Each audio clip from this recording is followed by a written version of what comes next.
제가 여러분과 함께 나누고 싶은 그 내용은 그런 창의적 접근 지역에서 어떻게 선교사역을 행할까? 그 선교사역을 행하기에 가장 적합하고 좋은 사역의 부분들이 전문인을 통한 그런 선교사역이다. 그래서 창의적 접근 지역에 전문인 선교에 대한 사례와 그 사례를 통해서 창의적 접근 지역에 대한 선교의 전망을 함께 살펴보는 그런 주제로 과목을 정했습니다. 전문인 선교하면 우리가 가져야 되는 어떤 한 가지 개념이 있습니다. 전문인 선교하면 대개 사람들은 뭔가 전문적인 것을 가진 사람들이 하는 선교 이렇게 생각을 합니다. 그렇죠?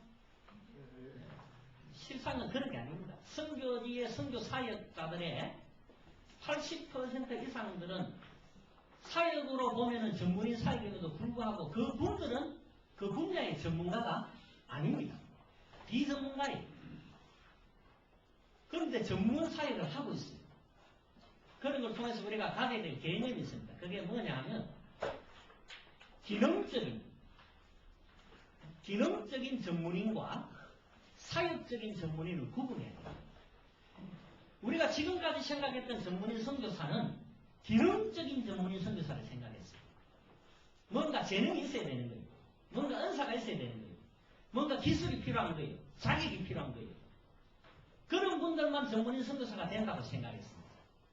그는 전문인 사역을 뭐로만 생각했느냐? 기능적인 전문인으로 생각했기 때문입니다.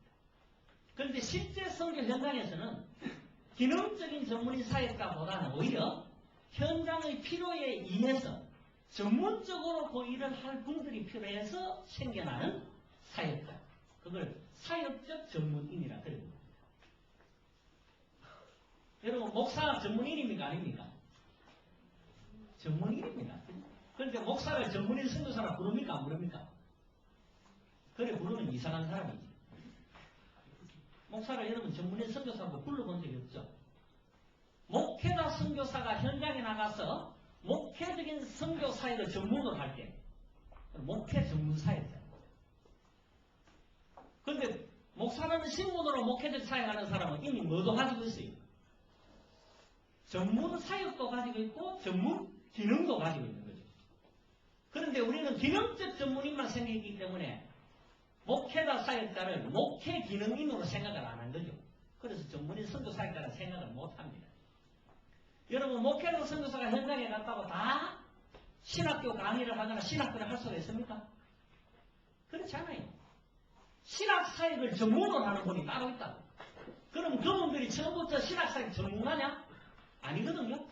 현장의 필요에 의해서 신학교 사역을 하다 보니까 경험치도 쌓이고 거기에 대한 비전도 생기고 거기에 대한 것들이 주어짐으로 어떤 은사가 생겨나거든요. 그 사역이 자신이 평생을 두고 해야 할 선교 사역의 전문으로 굳어져가면서 신학교육 또는 신학교 사역의 전문가로 세워지는 거예요. 이런 사역자들을 기능적 전문인이라 부르지 않고 사역적 전문인이라 부르는 거예요. 그러면 지금까지 우리가 생각했던 전문인 선교사, 기능적인 전문인 선교사, 그것 때문에 아무것도 없고 아무 기능도 없고 아무 재능도 없어서 나는 선교사로 나가기에 부족하다고 때문에 뭔가 훈련을 받아야 되고 뭔가 준비해야 되고 뭔가 자격증을 따야 되고 라고 생각했던 분들, 그 많은 시간 동안을 전문인 선교사의 이 개념에 대한 불이해 때문에 시간을 허비하고 낭비한 거예요. 물론 뭐 어떤 의미로 그 시간은 낭비된 시간이 아닙니다. 왜냐하면 선교지에 가면 받았던 훈련, 쌓았던 기능이 다 사용되기 때문에 낭비는 아닙니다. 그러나 그만큼 시간이 늦어진 것이죠. 이것이 전문인 선교사에 대한 오해의 부분입니다. 선교 현장의 대부분의 사역자들은 실제 기능적인 전문인이 아니라 사역적인 전문가라는 사실을 우리가 알고 있어요. 정말 그러냐? 나중에 이제 선교지의 선교 사례들을 함께 이야기하면서 각 분야별 전문 사역에 관하여 함께 나눌 때에 실제 그런 분들에 대한 사례를 함께 이야기를 드리겠습니다. 돌팔이 의사도 있고요. 무면 의사도 있고요. 의료 전문 사역자임에도 불구하고 의사가 아닌 분이 태반입니다. 그런데 그런 사역자들이 병원과 같은 그런 곳에서 진료기관에서 의료 사역을 하고 있어요. 분명히 그건 어려움이 아닙니다. 그런 일들이 많아요. 뿐만 아니라 여러 가지 전문인들 대부분이 비기능적인 그런 사역자로 선교지의 필요에 따라 한 가지 사역들을 전담해서 다른 모든 사역들을 내려놓고 그 사역만 중점적으로 사역을 하는 그런 사역적 전문인 선교사가 되어야 된다는 거죠. 신부는 무엇이든지 상관이 없습니다. 그분이 목사일 수도 있고 목사 선교사 같다고 목회자 선교사가 같다고 다 목회적인 사역만 하는 줄 아세요? 그렇지 않거든요. NGO도 하고. 우리가 이런 오해를 없애야 돼요. 아직도 내가 전문인 선교사로 나가기를 원한다. 그래서 뭔가 기능적인 어떤 스킬이 필요하다고 생각하는 분들 이 생각을 바꾸어야 돼요. 관점이 변화되어야 돼요. 그리고 그것을 준비할 때는 이미 내가 가야 할 사역지, 내가 보냄을 받는 선교 지역에 그러한 일들이 필요에 의해서 내가 준비되어져야 되고 훈련되어져야 되고 자격을 갖추어서 가는 것 같으면 당연히 필요한 거죠. 때문에 평신도로 갔었던 분들이 신학적인 것이 필요한 사역을 하다 보니까 자신도 신학에 대한 공부가 필요하고 해서 한국으로 다시 들어와 신학을 하고 다시 나가서 그 사역을 하는 분들이 있습니다. 그게 사역적인 필요에 의해서 전문인이 만들어진 것입니다. 물론 많은 지역에서는 실제적으로 기능적인 전문인 선교사가 필요합니다. 실제적으로. 그러나 안타깝게도 현장에 필요한 기능적인 전문인 선교사는 오지 않고 비기능인들이 와서 그 일들을 감당하다가 전문가가 된 경우가 많다는 것이죠. 그게 맞아가지 않는 거예요. 여기 기능을 갖추어서 있는 분들은 이미 직업도 있고 일들을 다 하고 선교 현실이 안 되니까 갈 수는 없고 방금 뭐 지금 다 치우고 의료 선교사로 가시라 하면 당장 내려놓고 가실 수 있겠어요? 이게 어렵거든요. 뭔가 정리해야 되고 시간이 필요한 거예요. 그래서 실제적인 기능인들은 가기가 더 힘들어요. 그렇죠? 국내에서도 해야 할 일들이 많고 국내에 이미 가지고 있는 베이스들이 있기 때문에 많은 분들은 선교지의 선교 사역에 대한 부분들을 생각하면서 내가 선교사가 되어야 되겠다 또는 선교사로의 부르심을 받았다는 어떤 소명을 느낄 때 갈등을 하는 거죠. 전문인 선교사냐 아니면 목회자 선교사냐. 과거에는 그렇게만 구분했어요. 달리 떠나면 평신도 선교사 하니까 기분 나쁘잖아요. 그러니까 평신도 선교사를 살짝 바꾸어서 전문인 선교사 이렇게. 사실은 좋지 않은 곳에서 출발하는 거예요. 그 평신도는 자기의 기능을 갖고 자기의 전문을 갖고 가서 사역했기 때문에. 그렇다면 많은 기능이 없는 평신도라 어떤 선교사로 보냄을 받아야 돼요? 받을 길이 없잖아요. 근데 선교 현장에 가면 그 선교 현장에서 필요한 사역들이 그에게 적합한 사역으로 주어지게 되고 모든 이들이 어떤 선교 지역이든 어떤 곳이든 가면 거기에 필요한 적합한 사역들을 하나님께서 할 수 있도록 그렇게 인도하십니다. 그래서 사역들이 변화가 많이 일어나요. 여기서는 뭐 하겠다 결심했지만 현장에 가서 사역이 막 바뀌는 거예요. 오늘 우리가 잡아야 할 개념 중에 하나 전문인 선교사라는 이 개념에 대해서 기능적인 전문인이냐 내가 전문인 선교사가 되기로 했다면 나는 기능적인 전문인 선교사는 아니면 사역적 전문인 선교사입니다. 사역적 전문이라고 할 때는 어떤 분야의 사역입니까? 가장 좋은 것은 선교 현재에 꼭 필요한 사역 분야. 그 분야를 찾으시고 그 분야에 내가 헌신하게 가시면 가장 좋죠. 때문에 선교지를 좀 다녀오셔야 되고 그죠? 선교지에 어떤 것이 필요한지 내가 관심 있는 그런 국가에 가서 한번 살펴봐야 되고 정탐을 해야 되고 그죠? 그리고 그곳에 내가 좀 마음 있고 관심 있는 그런 분야의 사역이 정말 필요한 것인가 아닌가 검증하고 그렇지 않다면 또 그 지역에서 꼭 필요한 사역이 어떤 것인가 검증하고 내가 그곳에 헌신할 수 있을 것인가 자신을 살피고 또 그곳에 그렇게 가기 위해서 실제적으로 한국에서 어떤 훈련들이 어떤 준비들이 이루어져야 되는가를 생각해보고 거기에 따라서 훈련받고 훈련해서 가는 거죠. 그래서 옛날에는 뭐 선교사들 보낼 때 수지증 공부해가 보냈고요. 뭐 다 했잖아요. 온갖 것 다. 왜 그걸 해가지고 가느냐. 선교 현장에 있다 보면 그것들이 다 사용되어야 될 필요성이 있다. 때문에 어떤 분은 수지침 하다가 전문가 되어버린 거예요. 그쪽에. 그 현지인들은 약발을 참 잘 받아요. 워낙 약을 안 먹기 때문에. 아스피린 반알이면 해결 다 됩니다. 말하는 거. 보통 질병들 다 해결돼. 아스피린 먹고 뭐를 위험하긴지 모르지만 그러한 것들이 선교 현재는 때문에 그런 분들이 돌파리로 출발해서 나중에 제대로 된 그래도 뭐 보조 의료인이지만 그죠? 간호조무사 훈련 받고 한국 들어가가지고 그다음 현재 오래 있다 보면 풍토병이나 이런 거 잘 알잖아요. 그래서 현재 어떤 약들이 필요한지 아는 그 약재들을 한국에서 공급해요. 그러다 보니까 현지에 조그마한 약국 같은 거죠. 보건지소 같은 거 이렇게 열어서 한국 약품 조달을 받아서 지역 공급하고. 그래서 점차로 이게 센터가 커져가지고 병원이 되어지고 의료 전문인이 되어진 그런 사례들이 선교 현장에 훨씬 더 많아요. 그러다가 그런 곳에 실제 이제 기능적인 의료인들이 와서 사역을 하게 되는 경우가 훨씬 더 많죠.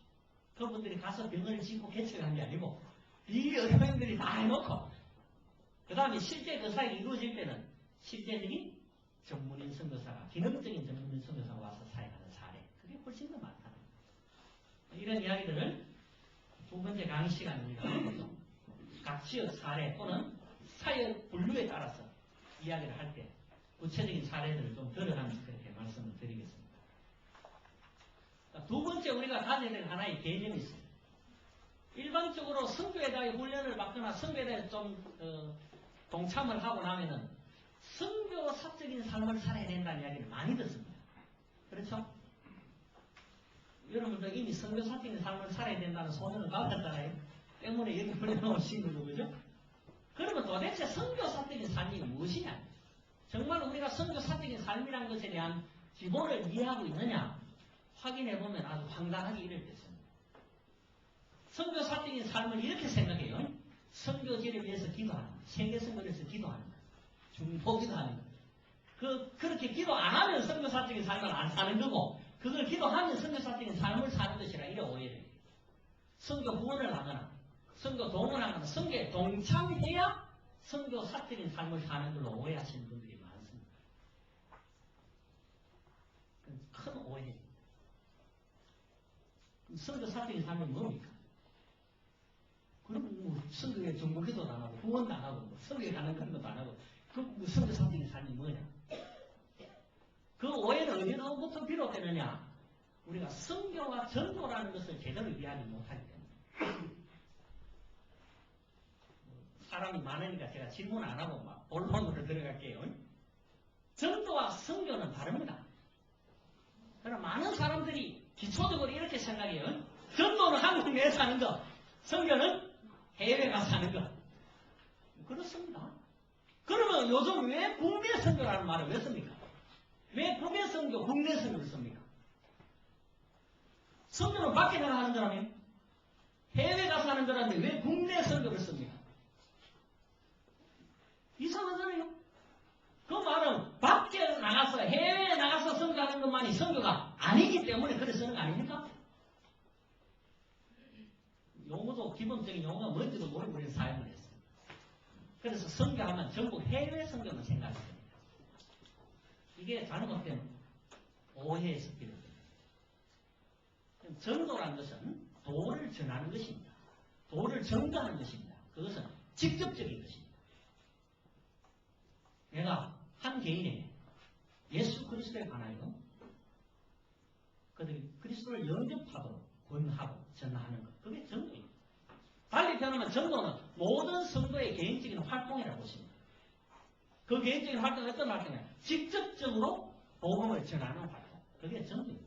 그걸 하지 않으면 전도가 아니에요.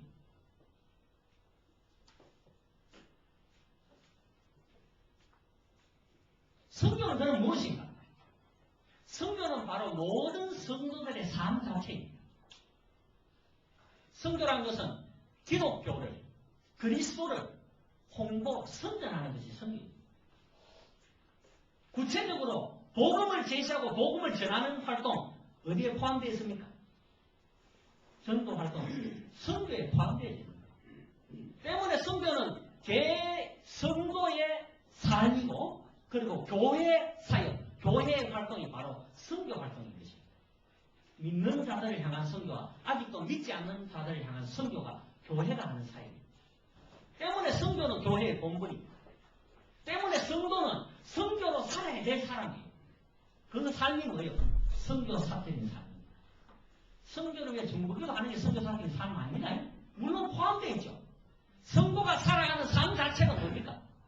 내가 그리스도인이라고 불림을 받고 내가 그리스도인이라고 다른 사람들에게 인식되어지는 것 자체가 나는 이미 선교사로 선교사의 활동을 행하고 있는 자라는 사실을 알아요. 지금까지 한국 교회와 성도들은 전도는 잘했어요. 그런데 뭘 못했습니까? 선교를 못했다고.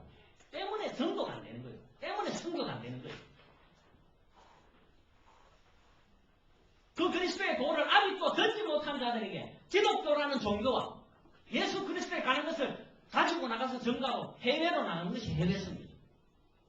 때문에 우리는 해외 선교는 관심을 가지고 뭔가 생각을 했었는데 실제 성도가 살아가야 될 선교 사적인 삶, 달리 표현하면 선교적인 삶의 관하에는 전혀 배우지도 못했고 이해도 못했어요. 뭐만 배웠어요? 전도만 배웠다. 그러니까 전도가 어려운 거예요. 왜요? 교회가 선교 활동이 게을르겠죠. 교회가 선교에 관하여 관심이 없었기 때문에. 여기에 제가 이야기하는 선교는 총체적인 선교입니다. 해외 선교를 말하는 게 아니고. 그래도 한국교회는 해외 선교를 많이 했어요. 17,000명 내보냈죠. 그죠? 여기도 뭐 50여 명의 선교사를 후원하고 있고, 예? 뭐 8명의 선교사를 파송하고, 해외 선교는 많이 했어요. 그럼 국내 선교. 요즘 많이 하죠, 이게. 교회들이.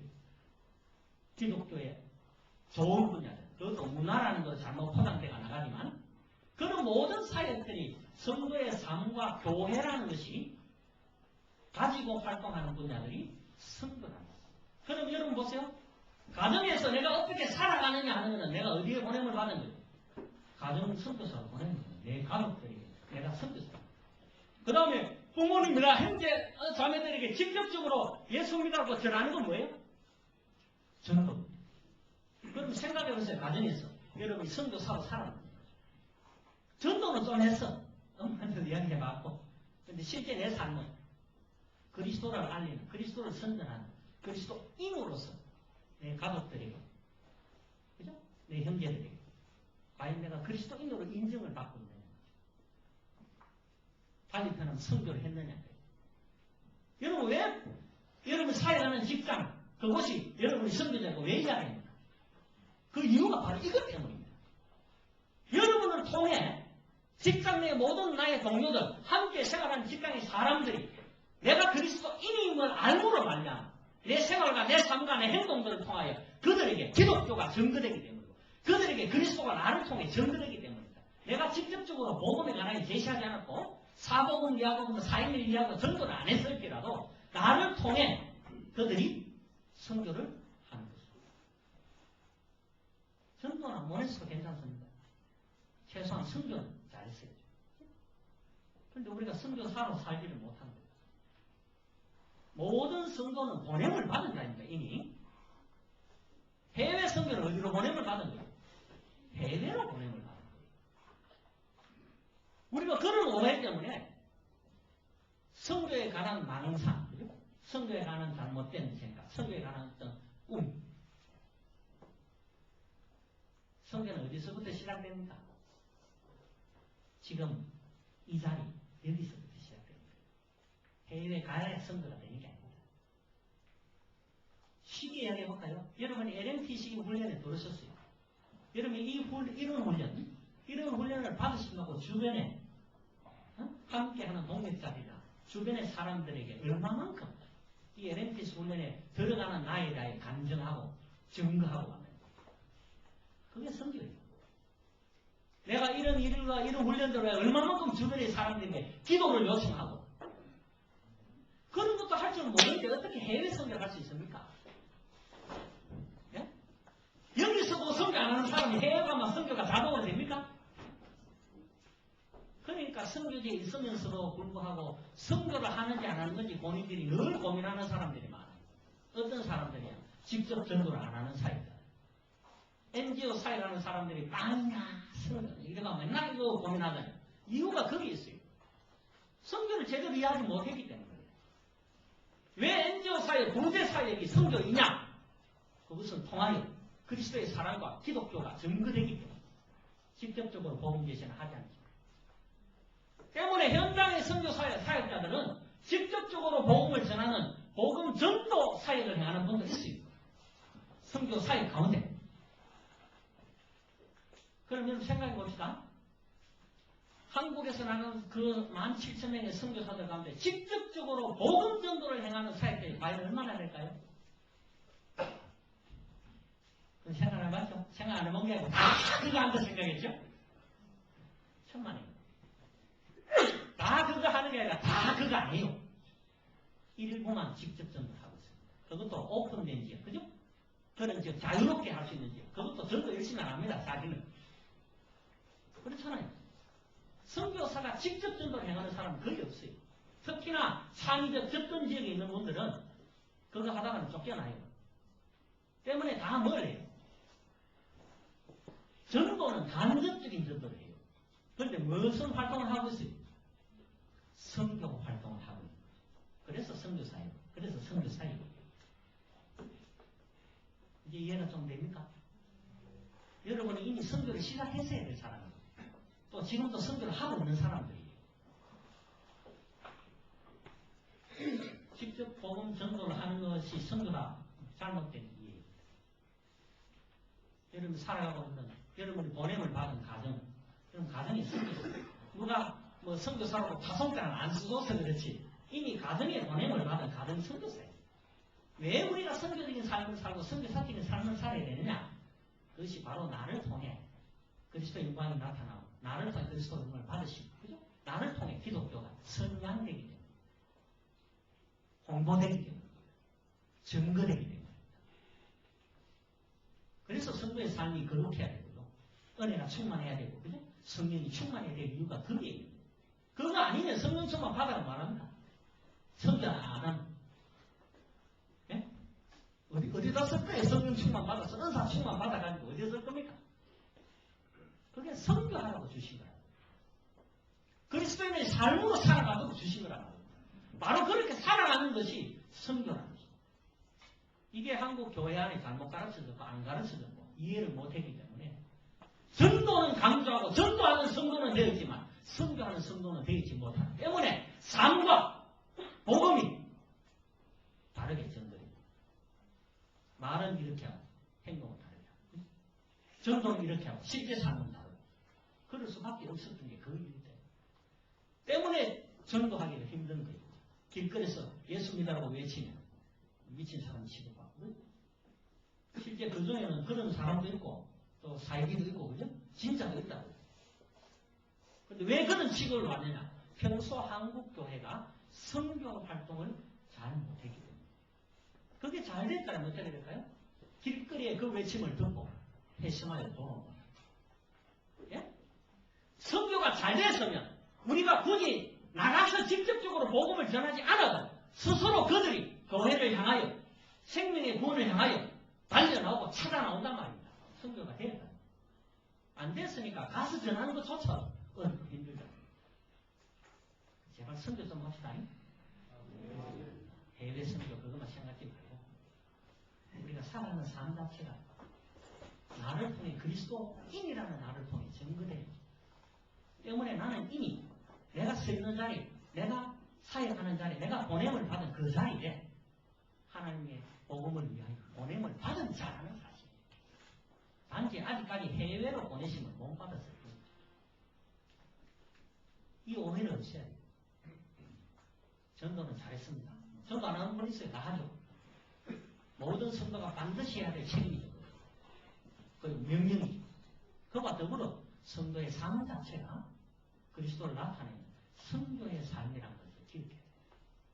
때문에 우리가 선교 사적인 삶을 살아야 되는 거예요. 가정의 선교사, 직장의 선교사, 그죠? 이 지역의 선교사, 이 땅의, 이 나라의 선교사, 그죠? 한국의 그리스도인들이 나라에 한국 선교가 되잖아요. 그리고 해외로 나가 온 세계에 복음을 전가하는 거예요. 전도와 선교를 잘 이해하십시오. 여러분 이미 누가 뭐 파송장을 안 줬지만 선교사가 되어 있습니다. 어느 자리에선가 그렇죠? 나를 통해 그리스도가 전부되고 나타나는 겁니다. 내 행동, 내 말, 내 모든 것을 통해 주의 복음을 증거하는다고 증인으로 서 있다는 사실. 이 선교를 잘 행해야 해외 선교도 잘하는 거지. 그런 선교도 할 줄 모르면 해외 선교 어떻게 합니까? 평소 선교 안 하고 있는데 어느 날 갑자기 해외 선교사 돼가지고 파송 받아가면 선교가 됩니까? 훈련 받는다고 되는 게 아닙니다. 훈련 받아가 될 것 같다면 벌써 세계 복음화 다 됐습니다. 한국 복음화 다 됐어요 벌써. 훈련을 통해 이루어지는 게 아닙니다. 예? 훈련 받아 될 것 같다면 전도 폭발 가지고 벌써 한국 땅 복음화 되고도 남았어요. 왜 안 됩니까? 교회가 선교를 하지 않고 있기 때문에. 전도는 열심히 하고 있지만 선교는 행하고 있지 않기 때문에 한국 땅의 복음화가 아직까지도 이루어지지 않고 있습니다. 전도 폭발 훈련받은 사람이 숫자 계산해보면 얼마나 많은지. 네? G12 법칙이도 뭐 해가 12년의 대가 운동을 그렇게 계산해본다면 한국 땅은 벌써 몇 년 전에 복음화 다 됐어요. 한 사람도 빠짐없이. 안 되는 이유가 그게 있다. 선교를 하시는 분 되기 바랍니다. 그래서 이런 훈련 과정도 부지런히 주위에 다른 성도들과 함께 나눠야 되는 거죠. 난 이런 훈련 받으러 가요. 지금 몇 주차 됐는데 몇 주 동안 내가 이런 은혜를 알고 내가 이런 것을 깨닫고 이런 소명을 받고 이런 걸 느끼고 그게 뭡니까? 선교. 내가 받은 은혜를 다른 이들에게 나눔으로 만나 그도 하나님의 은혜를 알고 그도 하나님의 은혜를 경험하고 싶어하고 그도 하나님께 가까이 나오고 싶은 마음들을 줍니다. 기독교의 정의다. 그리스도의 은혜를 정의다. 그래서 복음은 나눕니다. 선교는 나눕니다. 뭘 나누느냐? 복음도 나누고 재물도 나누고 하나님의 은혜의 모든 것들을 나누고 그럼 세 번째 구체적으로 그런 선교라는 뭐냐? 특별히 지금 제가 이야기하는 해외 선교입니다. 국내 선교도 마찬가지입니다. 해외 선교도 국내 선교도 선교에 대한 가장 선교의 기본적인 자세 영혼에 대한 관심. 영혼에 대한 관심이 없는 사람은 선교를 할 수 없는 거죠. 주님은 늘 주님을 찾아오는 사람들에게 어디에 먼저 관심을 보였느냐? 그의 영혼에 관한 관심을 보였어요. 그에게 구원을 얻을 만한 믿음이 있는 것을 보시고 환자가 왔는데 병 고침을 받을 만한 병이 나을 만한 것이 있다고 보신 게 아니라 그에게 구원을 얻을 만한 믿음이 있음을 보시고 내 죄를 사했으니 평안히 가라. 환자가 아닌데 죄 사할 때 그리고 평안히 가라. 그게 뭡니까? 영혼에 대한 시 영혼에 대한 관심. 오늘날 내 주변에 죽어가는 영혼들에 대한 관심이 없는 자가 해외에 잃어버린 하나님의 백성들에 향한 관심이 있겠습니까? 오늘 내 주변의 영혼들을 향하여 아파하고 그들을 불쌍히 여기며 긍휼히 여기는 마음이 없는데 해외에 가면 해외의 영혼들에 대해서는 어느 날 갑자기 긍휼이 풍성해지고 불쌍해지고 그래 됩니까? 예? 신발도 못 신고 말이지 뭐 거짓도 나고 막 그래가 다니는 애들 보면 그 눈망울 보면 참 견디지 못해가지고 내가 해외 선교 해야 되겠다. 어느 날 갑자기 그게 되는 겁니까? 그렇게 본 게 얼마나 가겠어요? 그러니까 누구는 해 선교지에 가면은 아이들 눈 안 맞추려고 해요. 눈 맞추면 와야 된다고. 그렇게 영혼을 두려워해요. 평소에 우리가 영혼에 관하여 애통해 하고 긍휼히 여기고 있었다면 더 바라봐야지. 그죠? 영혼에 대한 관심이 없어요. 그걸 다른 예로 말씀드릴까요? 권사님들 몇 번이 탄 차가 기도원에 가다가 전복돼서 다 죽었어요.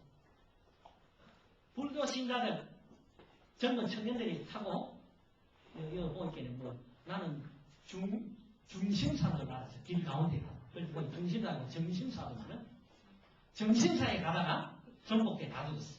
자, 이 두 사건을 놓고 기독교인들이 이 두 사건을 들었을 때 어떤 마음이 들까요?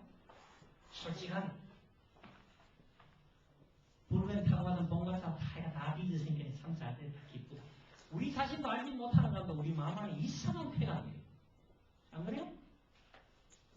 불변들 조금만 기도때 대들하고 가리면 잘 됐다. 이 생각이 문제예요. 권사님들 참 안 됐다. 그러나 그건 복음적이지 않죠.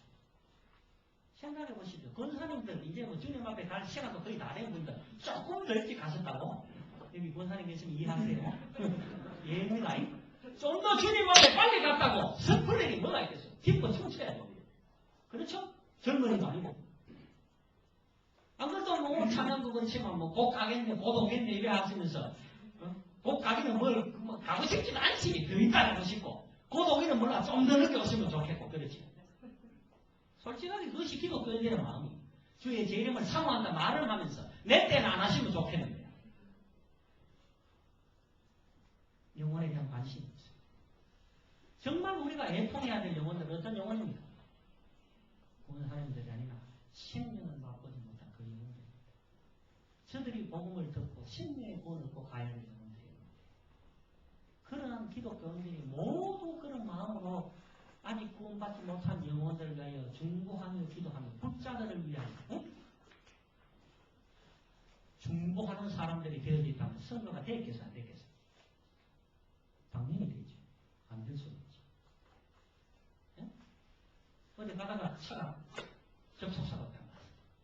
그래서 층 내려가 보니까 뒤에 무슨 교회하고 이거 붙었네? 무슨 일을 하세요? 저런 일을 집사님 저런 그냥 가시다. 어디 가가 무슨 몸돌려 무슨 저런 일을 붙어서 죽을 똥 살똥 해가 내가 이겨야 된다. 그죠? 보상 받아내야 돼. 이게 기독교입니다. 우리가 얼마만큼 성교를 못하고 살아가는가 정말하는 거예요. 우리가 이런 삶을 살지를 못하고 이런 걸 배우지도 못했어요. 영혼 사랑하는 것을 우리의 삶 가운데 넣어놓지 못합니다. 그 영혼에 대한 사랑의 마음이 있어야 영혼을 보는 눈이 있어야 해외 성교도 가능해집니다. 왜 제가 이 이야기를 드렸냐? 어느 한 분이 자기 가정에 그 일을 도와주고 가사 도움이라 하는 그런 현지 자매를 데리고 있었다고요. 성교가 됐겠죠. 그러니까 이 자매가 어느 날 마담 이번 오늘 주일에 내가 교회 가고 싶다고 그랬어요. 할렐루야죠? 그런데 그때 마담이 한 대답이 이번 주일에 누가 교회 가면 집은 누가 보지? 그게 선교사로 나간 마담 믿어서 나온 이야기입니까? 이건 뭐 무슨 이야기죠? 이게 선교 현장입니다. 자기 가정 안에 운전수, 그런 가사 도우미, 이런 사람들에 대해서는 관심이 없어요. 누구에만 관심이냐? 배무 밖의 사람. 그러면 그 사람들은 현지인 아니에요? 예? 많은 동역자라 그러면서 동역자 취급도 아니에요. 정말 동역자가 된 밑에 와서 주일에 교회 가고 싶다는데 지금 누가 먹어? 네가 있어야지 보니 이 말이요.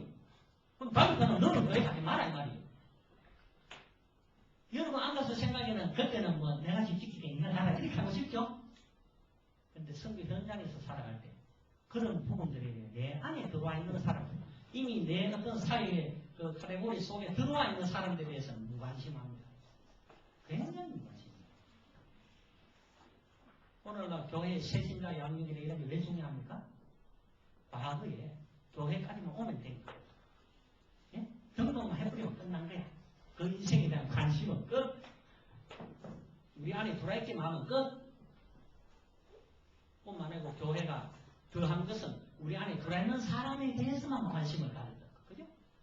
그래서 그 밖에 문을 열어놓지 못하고 교회의 문턱이 높아집니다. 이게 교회가 선교를 제대로 못합니다. 누구라도 쉽게 교회라는 장소에 교회라는 예배당이라는 것이 끓이낌 없이 자유롭게 드나들 수 있는 것들이 되어져 있었어야 되는 거예요. 그게 선교를 잘한 거죠.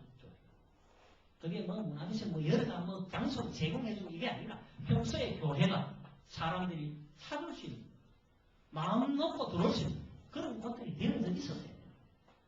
교회가 그런 인식이 되어져 있어요. 이 지역 주민들에게 동물교회가 그런 교회로 인정이 되어 있어야 돼요. 안디옥 교인들이 비로소 그리스도인이라 불리더라. 그것처럼 비로소 이 교회가 동명교회라 불리더라. 이게 되어야 돼요. 그 말은 뭡니까? 그 지역의 모든 사람들이 안디옥 교회의 성도들을 그리스도인으로 인정한 겁니다. 그 말은 뭡니까? 선교가 된 거예요. 선교를 한 거예요. 생각해 보십시오. 여러분 교회가 얼마만큼 선교하고 있는지, 또 여러분들이 얼마만큼 선교하고 계셨는지, 또 선교하실 것인지. 이게 이루어지지 않으면 안 돼요. 영혼에 대한 관심. 잃어버린 영혼. 왜 우리가 그러면 해외 선교를 가야 되고 잃어버린 영혼이 돼가지고 가야 돼요? 그거는 뭐 성경제 기초하고 이론으로 다 배웠어요. 그죠? 이론은 잘 배웠는데 실제 우리 삶은 선교가 안 됩니다. 왜? 실제 선교사로 살아가는 삶을 그게 뭔지 몰랐기 때문에 그 방법이 겨우 선교를 위해서 중보기도나 하고 후원이나 하고 뭐 이런 훈련을 받고 뭐 선교사 데리고 애쓰고 헌신하고 이런 것만이 선교사적인 삶인 줄 알았기 때문에 그것이 아닙니다. 여러분 모두 여러분이 살아가는 삶의 자리 주님께서 보내신 이미 보냄을 받은 사역자라는 사실 때문에 여러분이 살아가는 모든 자리에 영혼들에 대하여 관심을 가져야 합니다. 그럴 때 최소한 영혼에 대한 관심으로 인해 그들의 영혼들이 어려움에 당했을 때 내 안에서 진실한 기도가 나오십니다. 그것이 참된 중보입니다. 예? 뭐 선교지 기도제목 갖고 이름 들고 기도하면 내 안에서 아무런 현지의 영혼들에 관한 영혼들을 향한 선포나 부르짖음이 없이 제목들만 두고 하면 뭐합니까? 이게 허공에다 싸움을 하는 거예요. 허공을 치는 거예요. 사탄은 교모하게 우리로 하여금 선교에 동참하고 있다고 생각하고 있고 내가 선교에 대하여 뭔가 선교사적인 삶을 살고 있다라고 착각시키고 그것만 하면 된다. 그 활동을 하면 된다. 그것만 계획하고 내가 선교라는 정부기도 하고 있고 선교 후원을 하고 있으면 선교사적인 삶을 살고 있다라고 느끼도록 만든 거예요. 여러분 아마 이런 얘기 처음 들어보실 거예요. 교회도 가르치지 않았고 선교사도 이걸 가르치지 않았고 선교사도 이런 부분에 대한 이해들이 없는 분 대부분입니다. 많은 선교사적인 삶을 살아요. 그런데 그게 어디에만 선교적인 활동이 뭐냐에 대한 거 그걸 하는 걸 선교사적인 삶으로 착각하고 저희들에게 책임이 있는데 그것이 아닙니다. 성도의 삶 자체가 신학적으로도 성도의 삶 자체가 예배고 그죠? 성도의 삶이 예배라는 건 뭐 바로 성도의 삶을 통해 그리스도가 증거된다는 거죠. 성도의 삶 자체가 선교라는 사실을 우리가 알아야 돼요. 그리고 구분을 하셔야 돼요. 해외 선교. 교회가 공동체가 행하는 것. 그죠? 그 선교. 이건 구분. 개인이 행하는 선교. 구분을 하셔야 돼요. 확실히 이해가 됐습니까? 선교 합시다. 그래야 주님이 당하십니다. 비록 해외로 보내심을 받지 않지만 내가 선교하고 살아가고 있습니다. 여러분 해외로 보내면 그죠? 여러분 이 땅에 나 저희 보내심을 받은 그 자리에 선교사로 살아가는 삶이 돼요. 더더욱 영광스러운 아직 복음을 듣지 못한 사람들이 있는 곳으로 보냄을 받는 것. 그것은 좀 더 특별한 그런 부르심이다. 좀 더 특별한 부르심일 뿐이에요. 동일한 부르심입니다. 좀 특별하다는 이야기는 지역적인 특별한 부르심입니다. 그렇죠? 저 서울 사시는 분이 위에다가 광주 여호와 살게 됐으면 그게 선교사로 광주 지역에 보냄을 받았다는 사실을 알아야 돼요. 예? 벌써 서울서 떠나서 10년 넘게 광주서 거의 토백이처럼 못 받고 살면서 여전히 광주로 보냄을 받은 선교사라는 사실을 모르고 있는 지역 선교사라는 사실을 모르고 있는 이게 우리의 어리석음이고 여러분 안 믿는 가정에 보냄을 받은 걸 기억하셔야 돼요. 나는 어째 이런 시집을 와가지고 그게 아닙니다. 영광스러운 부르심, 영광스러운 보내심 나를 통해 시대의 영혼들이 되고 나를 통해 시대의 광경들이 되고 나를 통해 시대의 모든 친척들이 복음을 얻게 됩니다. 직접 전도가 아니라고 우리는 선도를 최소한 했었어요. 근데 직접 전도 안 하면 뭐도 안 했어요? 선도도 안 하고 있었잖아요. 그럼 내가 선교 안 하고 있었어요. 더군다나 뭐 해외 선교만 선교라고 생각하고 있었으니까 오히려 더 심각하죠, 그죠? 한국 교회 늦게 나면 국내 선교들 많이 하고 선교적인 교회가 되기 위해 노력하고 애쓰는 좋습니다. 그런데 교회가 선교적인 교회가 된다고 하면서 해외 선교 이거만 부르짖으면 그건 선교를 이해 못한 교회입니다. 여러분 속한 교회에서 뭐 우리는 선교 지향적인 교회, 선교하는 교회가 전부 해외 선교하고 그러더라. 그게 우리 교회는 아직 선교에 대해서 선교 선자도 모른다. 그래 아시는데. 해외 선교는 해외 선교로서 전체 선교 가운데 지역적인 보내심을 잘. 교회는 당연히 세워진 지역 안에서의 선교를 감당해야 할 교회들도 세워주신 거고. 그죠? 그 안에 성도들은 해외에 선교사 보내요. 안디옥 교회가 그랬던 것처럼 바울과 바나바를 세워서 보낸 것처럼 교회가 사람들을 세워서 보낸 세계 선교를 감당하고 책임져. 총체적인 선교를 행하는 교회가 되고 우리는 선교와 전도를 행하는 그런 사람이 되어요. 전도를 열심히 하려고 하시는 것이고 먼저 선교를 행하시고 선교를 잘해놓으면 전도는 쉬워요. 내가 좋은 선교를 해주었는데 내가 전하는 복음을 그 사람이 안 받아들이겠어요? 평소 행동을 먼저 지나놓고 예수 믿으라 하면 내가 믿을 기분이 나겠어요? 여러분 같으면 그런 사람 예수 믿겠어요? 네가 믿는 예수가 그렇고 기독교인들이 있고 예수쟁이가 이런 것 하면 나는 그런 예수 안 믿는다. 다 그래 말하지. 오히려 그래 네 믿는 예수 나도 믿을게. 정말 선교가 되면 전도는 쉽게 열리는 것이죠. 그래서 전도할 문을 열어달라고 했지. 그리고 전도할 때 내 입에 할 말을 주시라고 그러지.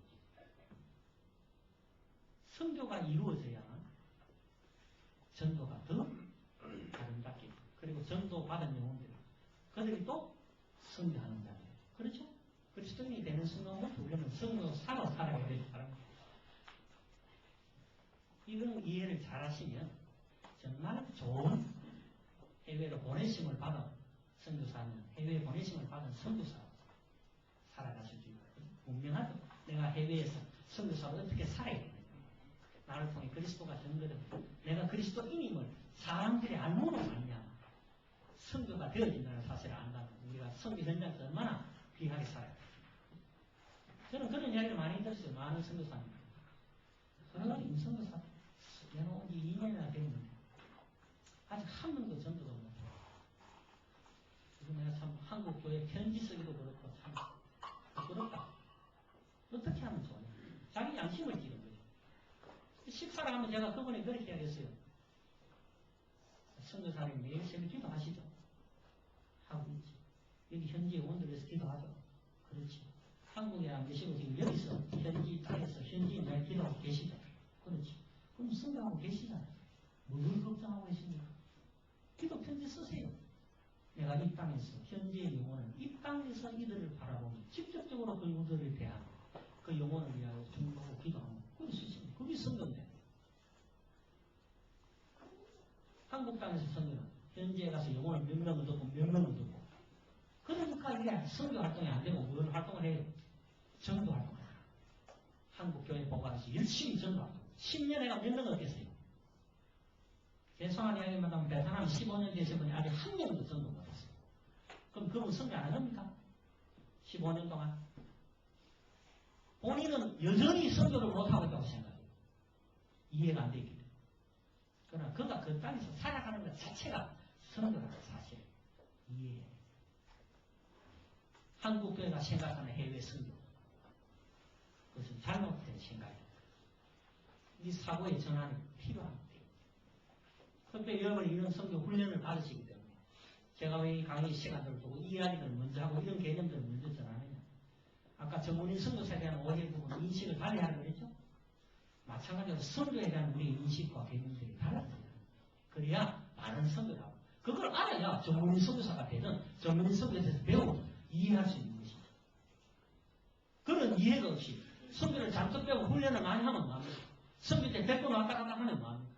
그 자체가 선교라는 걸 모르는데 비행기를 타기 전부터 내가 어느 국가로 선교 정탐을 떠나기로 했다는 것 자체가 이미 내가 선교를 하고 있다는 사실을 모르는 자들이 어떻게 선교합니까? 뭐 갔다 와서 선교는 되겠죠. 자기도 모르는 사이. 그러나 알고 생각하는 것과 모르고 행하는 것은 엄청난 차이라는 사실. 기도가 달라집니다. 그렇죠? 현장에 가서 현장 영혼들을 대하는 게 달라집니다. 그렇죠? 준비하는 게 달라집니다. 비행기를 타는 것 자체가 달라집니다. 내가 그런 것이 간다라고 주위에 홍보하며 알리며 함께 기도를 요청하는 것 자체가 달라지는 거예요. 돈 좀 얻어가지고 비행기 폭감 받아라고 알리고 하는 게 아닙니다. 그거는 성 성교하면 자동으로 따라오는 거예요. 예? 재정이 안 돼가지고 그거는 성교를 모르는 분이에요. 여러분 성교를 제일 쉽게 하는 거는 보냄을 받아가면 돼요. 성교를 제일 어렵게 하는 거는 내가 갖고 있는 내 재능, 내 능력, 내 어떤 경험 그거가 하면 성교를 제일 힘들게 해요. 성교 힘들게 하시고 싶거든 그래요. 뭐 준비돼야 한다. 누구세요? 여러분이 끝으로 가는 게 아닙니다. 우리가 전문인 성교를 배우지만 아까 말씀드렸죠. 사역적 전문인은 어디서 생기느냐. 내가 기능이 있기 때문에 내가 뭔가 기술이 있기 때문에 그게 아닙니다. 그렇게 가는 분은 정말 특별하게 바울을 이방인의 사도로 세우신 같이 특별하게 어르선들을 위하여 특별하게 엔지오 선교를 위하여 특별하게 스포츠 선교를 위하여 세운 분들이죠. 탁구하던 그 현정하던 그런 친구들. 그죠?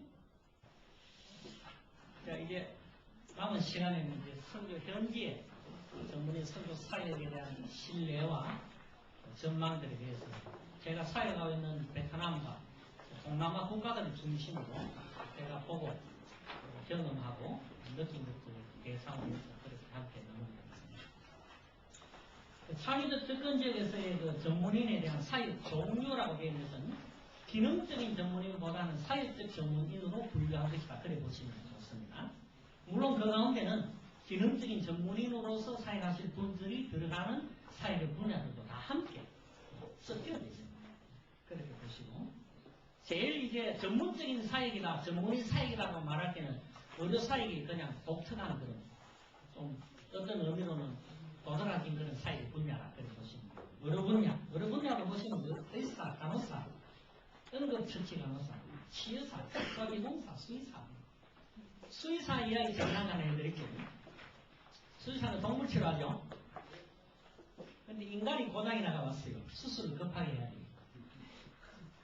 째가지고 수술했습니다. 나중에 그분이 하시는 말, 짐승이나 인간이나 째가 짐고 끼우고 하는 건 똑같아요. 사람이 왔지만 자기가 늘 하던 수의와 같은 그런 형태로 생각을 하고 부담 없이 했다.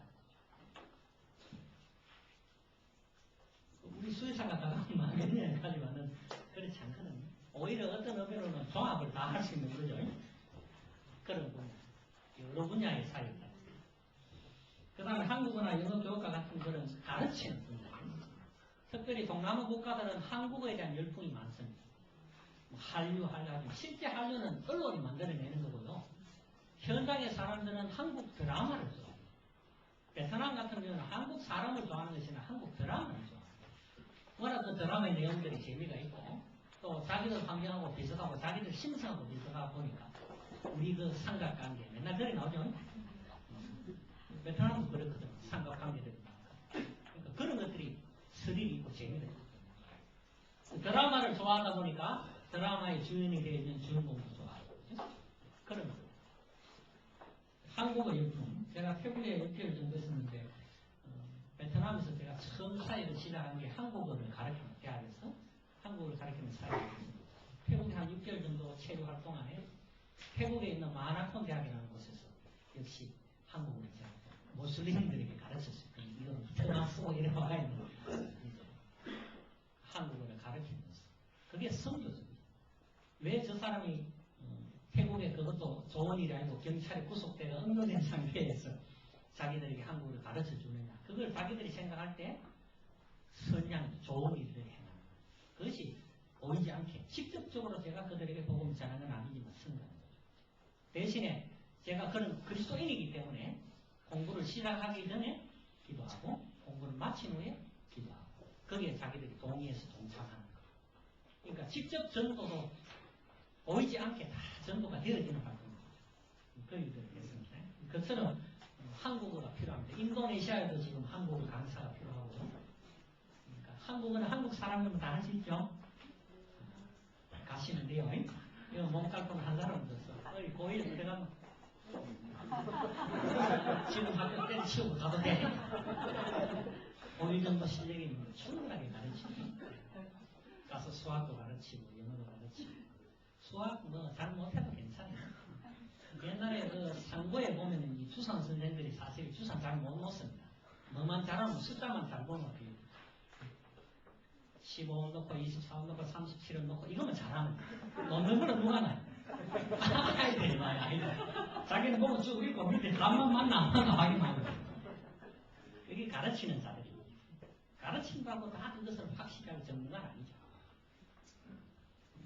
또 다 알면 학생이 아니죠. 선생님이지. 그죠? 여러분들은 훈련생들이니까 훈련생의 공부는 모르는 것입니다. 때문에 여러분이 선거가 뭔지 전도가 뭔지 구분 못했던 거. 학생이니까 당연한 거예요.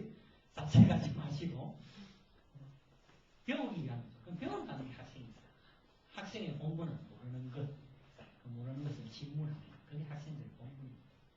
그리고 안 자들이, 배운 자들이, 경험한 자들이 자신이 알고 배우고 경험한 것을 다시 모르는 자들에게 나누는 것. 이게 복음 순환교육입니다. 가르치는 사회. 세 번째는 컴퓨터 분야. 한국이 뭐 인터넷 강국에 들잖아요. 정말 좋은 그런 우리는 환경을 갖고 있습니다. 이런 분야를 전문의 사회자들이 필요합니다. 특히 IT 분야에 많은 사람들이 필요합니다. 베트남 같은 경우는 지금 뭐 IT 사역자로 혹시 전문인 선교사로 오시게 되면은 자비랑 충분히 가능합니다. 자비랑뿐만 아니고 몇 명들을 더 양육할 수 있는 그런 정도의 재원이 마련되어집니다. 또 그것은 가르칠 부분이기 때문에 더 많은 사람들을 접촉할 수 있는 기회가 됩니다. 그래서 IT 센터 이런 거 하면 완전히 강사가 없어서 못하는 거죠. 그들에게 가르치는 거. 하다 못해 뭐 엑셀 가르치고요. 워드 가르치고 그것만 해도 됩니다. 컴퓨터 끄고 켤줄 알면 가르칠 수 있습니다. 왜? 그 사람들은 끄고 끄는 것도 모르기 때문에 처음부터 그죠? 끄고 끄는 거 가르쳐주고 그 다음에 제가 하는 게 더 하나 더 가르쳐주고 그러면 돼요. 학생이 선생을 아직 못하거든요. 왜? 선생이 더 안 가르쳐주니까. 그런데 어느 정도 수준이 되면 그때는 이제 전문가로 들어가는 거죠. 그때가 될 때까지는 비전문인이지만 전문인과 같은 사회를 행할 수 있게 되는 겁니다. 그 다음 비즈니스 분야도 필요합니다. 경영을 하는 방법, 회계 같은 거 이런 부분들. 그 다음 법률 분야. 요즘 이제 로고스 법인이라고 해서 베트남에도 그 CCC 출신 그 학생들이 국제 변호사 자격을 따가지고 들어와서 지금 변호 문제를 하고 있습니다. 그분들은 만나는 사람들이 다 약자들고 만나는 사람들이 다 도움을 받아야 될 사람이잖아요. 그러니까 쉽게 복음에 대한 이야기를 잘 들어요. 귀를 기울여 듣고 잘 받아들여요. 법률 분야, 농업기술.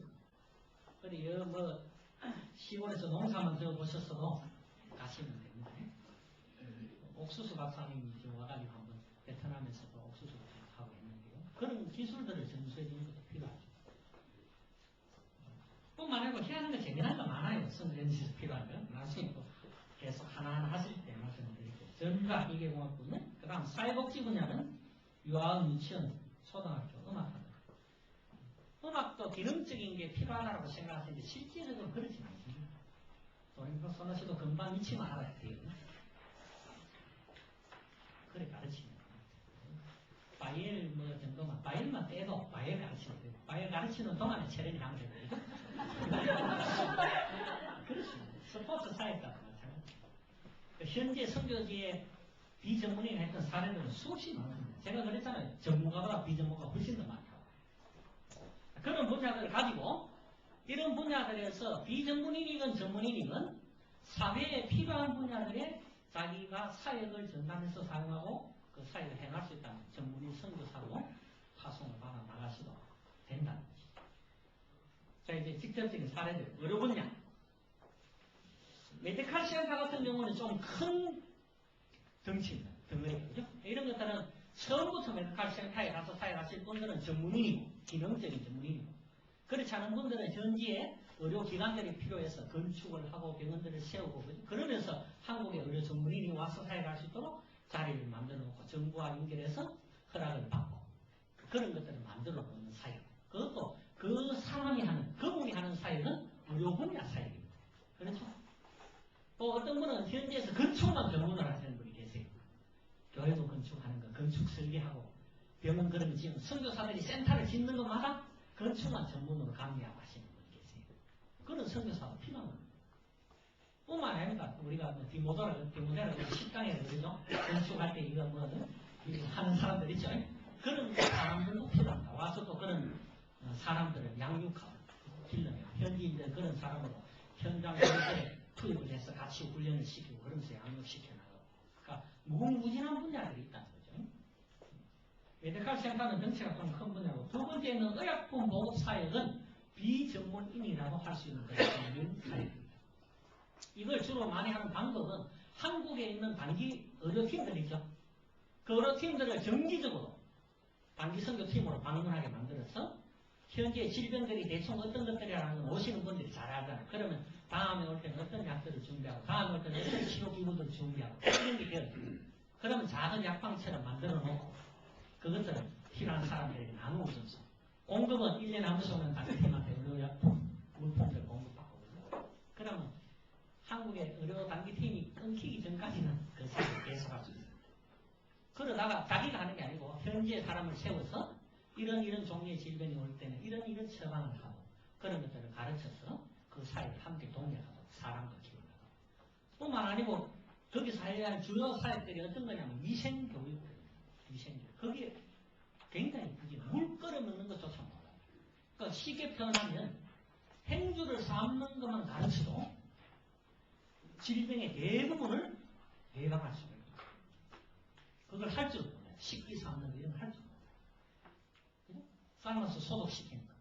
그런 것들을 가르치고. 위생교육, 특별히 여성들 같은 경우, 여성 위생에 관해서 오셔서 가르치는 거 굉장히 중요한 부분이에요. 간호사로 계시는 분들이 주로 그런 사역을 잘해요. 그런 분야에 많이 배우거든요. 요즘 보니까 요양사 훈련이 있었다. 돈이 좀 비싸서 그렇지. 그 가시면 기초적인 다 배우실 수 있어요. 그런 거. 앞 시간에 말씀드렸지만 한 분이 의료약품 나눠주는 사역을 하다가 좀 의학적인 지식이 부족하다 해가지고 한국에 들어와서 간호조무사 학원에 등록을 해서 간호조무사 교육을 받았어요. 그리고 돌아가서 이제 전에는 가운 옷이 했는데 요새는 이제 가운 입고 묵면하고 동팔입니다. 잘해요. 그분만 나타나면 동네 주민들은 의사 나타나도 환자들이 줄 섭니다. 딴 거 있습니까? 기초적인 치료제들 보면. 그래도 현지에서는 그것으로 충분히 치료를 가능해요. 그분이 그 약품 공급이 시작된 게 우연하게 시작된 거예요. 정글 오지 마을로 그냥 오시는 분들이 있어서 안내를 해서 가는 거예요. 갈 때 한국 순호가 이 비상약품을 가지고 있는데 그걸 갖고 가 그랬어요. 가서 보니까 어떤 아이가 생체기가 나가지고 정강이 부분이 찢어졌는데 그게 막 골마가지고 터져가지고 고름이 막 흐르는 그런데도 그냥 푹 찢어가지고 민간요법을 그렇게 했었다. 그걸 이제 상처를 깨끗이 소독하고 노드링크를 발라서 호비도는 상관이 나와요. 노드링크를 딱 발라서 그리고 기도 딱 하고 그런데 그게 노드링크가 그 살균소독으로 굉장히 좋은 거거든요. 외상 부분이 안에 있는 것들은 당연히 고름들이 제거했으니까 그렇고 외상에 딱지가 딱 한 번 안 되고 딱지가 탁 떨어지면서 항상 깨끗하게 나옵니다. 두 번째 방문을 했는데 이 사람 앞에 환자들이 줄을 섰어요. 의사가 준비해간 약품이 마이너스 경쟁이면 아스피린. 그게 열대지방 사람들에게 편두통이 많아요. 편두통 아스피린 먹으면 그냥 또 제발 하지만은 금방 치우게 돼요. 약도 잘 받고 워낙 약은 안 쓰는 분입니다. 그런 것도 있어요. 그러다가 이제 약품 수량이 늘어나고 현재 어떤 것들이 있는지 환자들 만나면서 다음에 준비하고 그러다가 자기가 늘 자주 갈 수 없으니까 거기다가 뭘 채렸느냐, 뭘 만들었냐면 약품을 보급하는 약방을 하나 만듭니다. 보건소에서. 그리고 한 사람을 교육시켜서 어떤 것들이 접수가 되는지 알려주게 하고 거기에 맞춰서 준비한 것 가지고 또 거기에 맞춰서 좀 큰 것들은 한국의 의료팀들에게 단기성으로 오도록 요청을 하고 그렇게 연결해서 의료 사역을 하시는 분들이 있어요. 비전문인들이 주로 많이 하는 사역의 분야 중에 하나입니다. 그 다음에 치과나 같은 개인병원들 사역입니다. 치과는 보니까 돈도 많이 벌어요. 치료비도 얼마나 비싼지. 근데 한 분이 이 치아 치료하고 하는 이 세트를 한국서 NGO 하시는 분인데 학교에서 그거 해놓으면 좋다고 해서 보냈는데 오랫동안 쓰지를 못하고 한국에서 팀이 올 때만 겨우 한번 치료하는 비전문인이다 보니까 그런 것들은 정말 전문 사역자가 하셔야 됩니다. 근데 또 하시는 분들 이야기 있어요. 치과 기공사.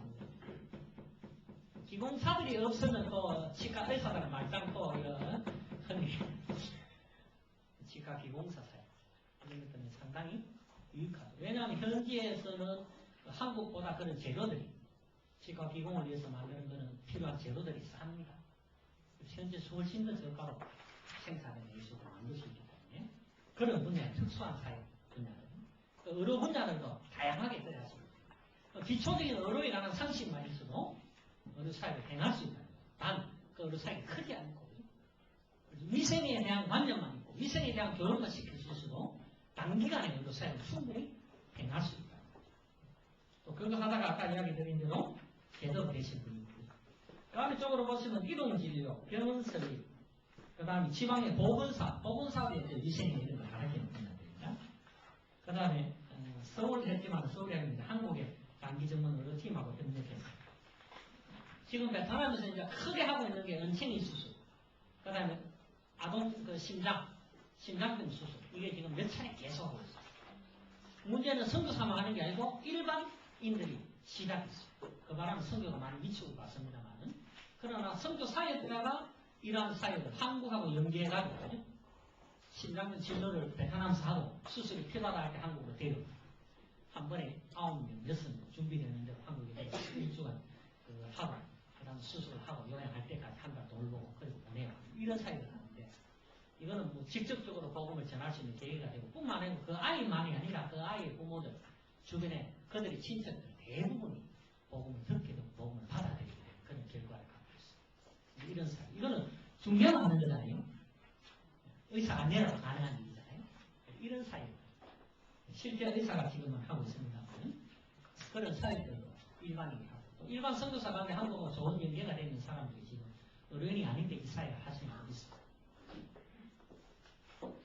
그 다음에 5번째 베트남은 아직 진료비가 저렴하므로 진료 비용이나 수술 비용을 지원합니다.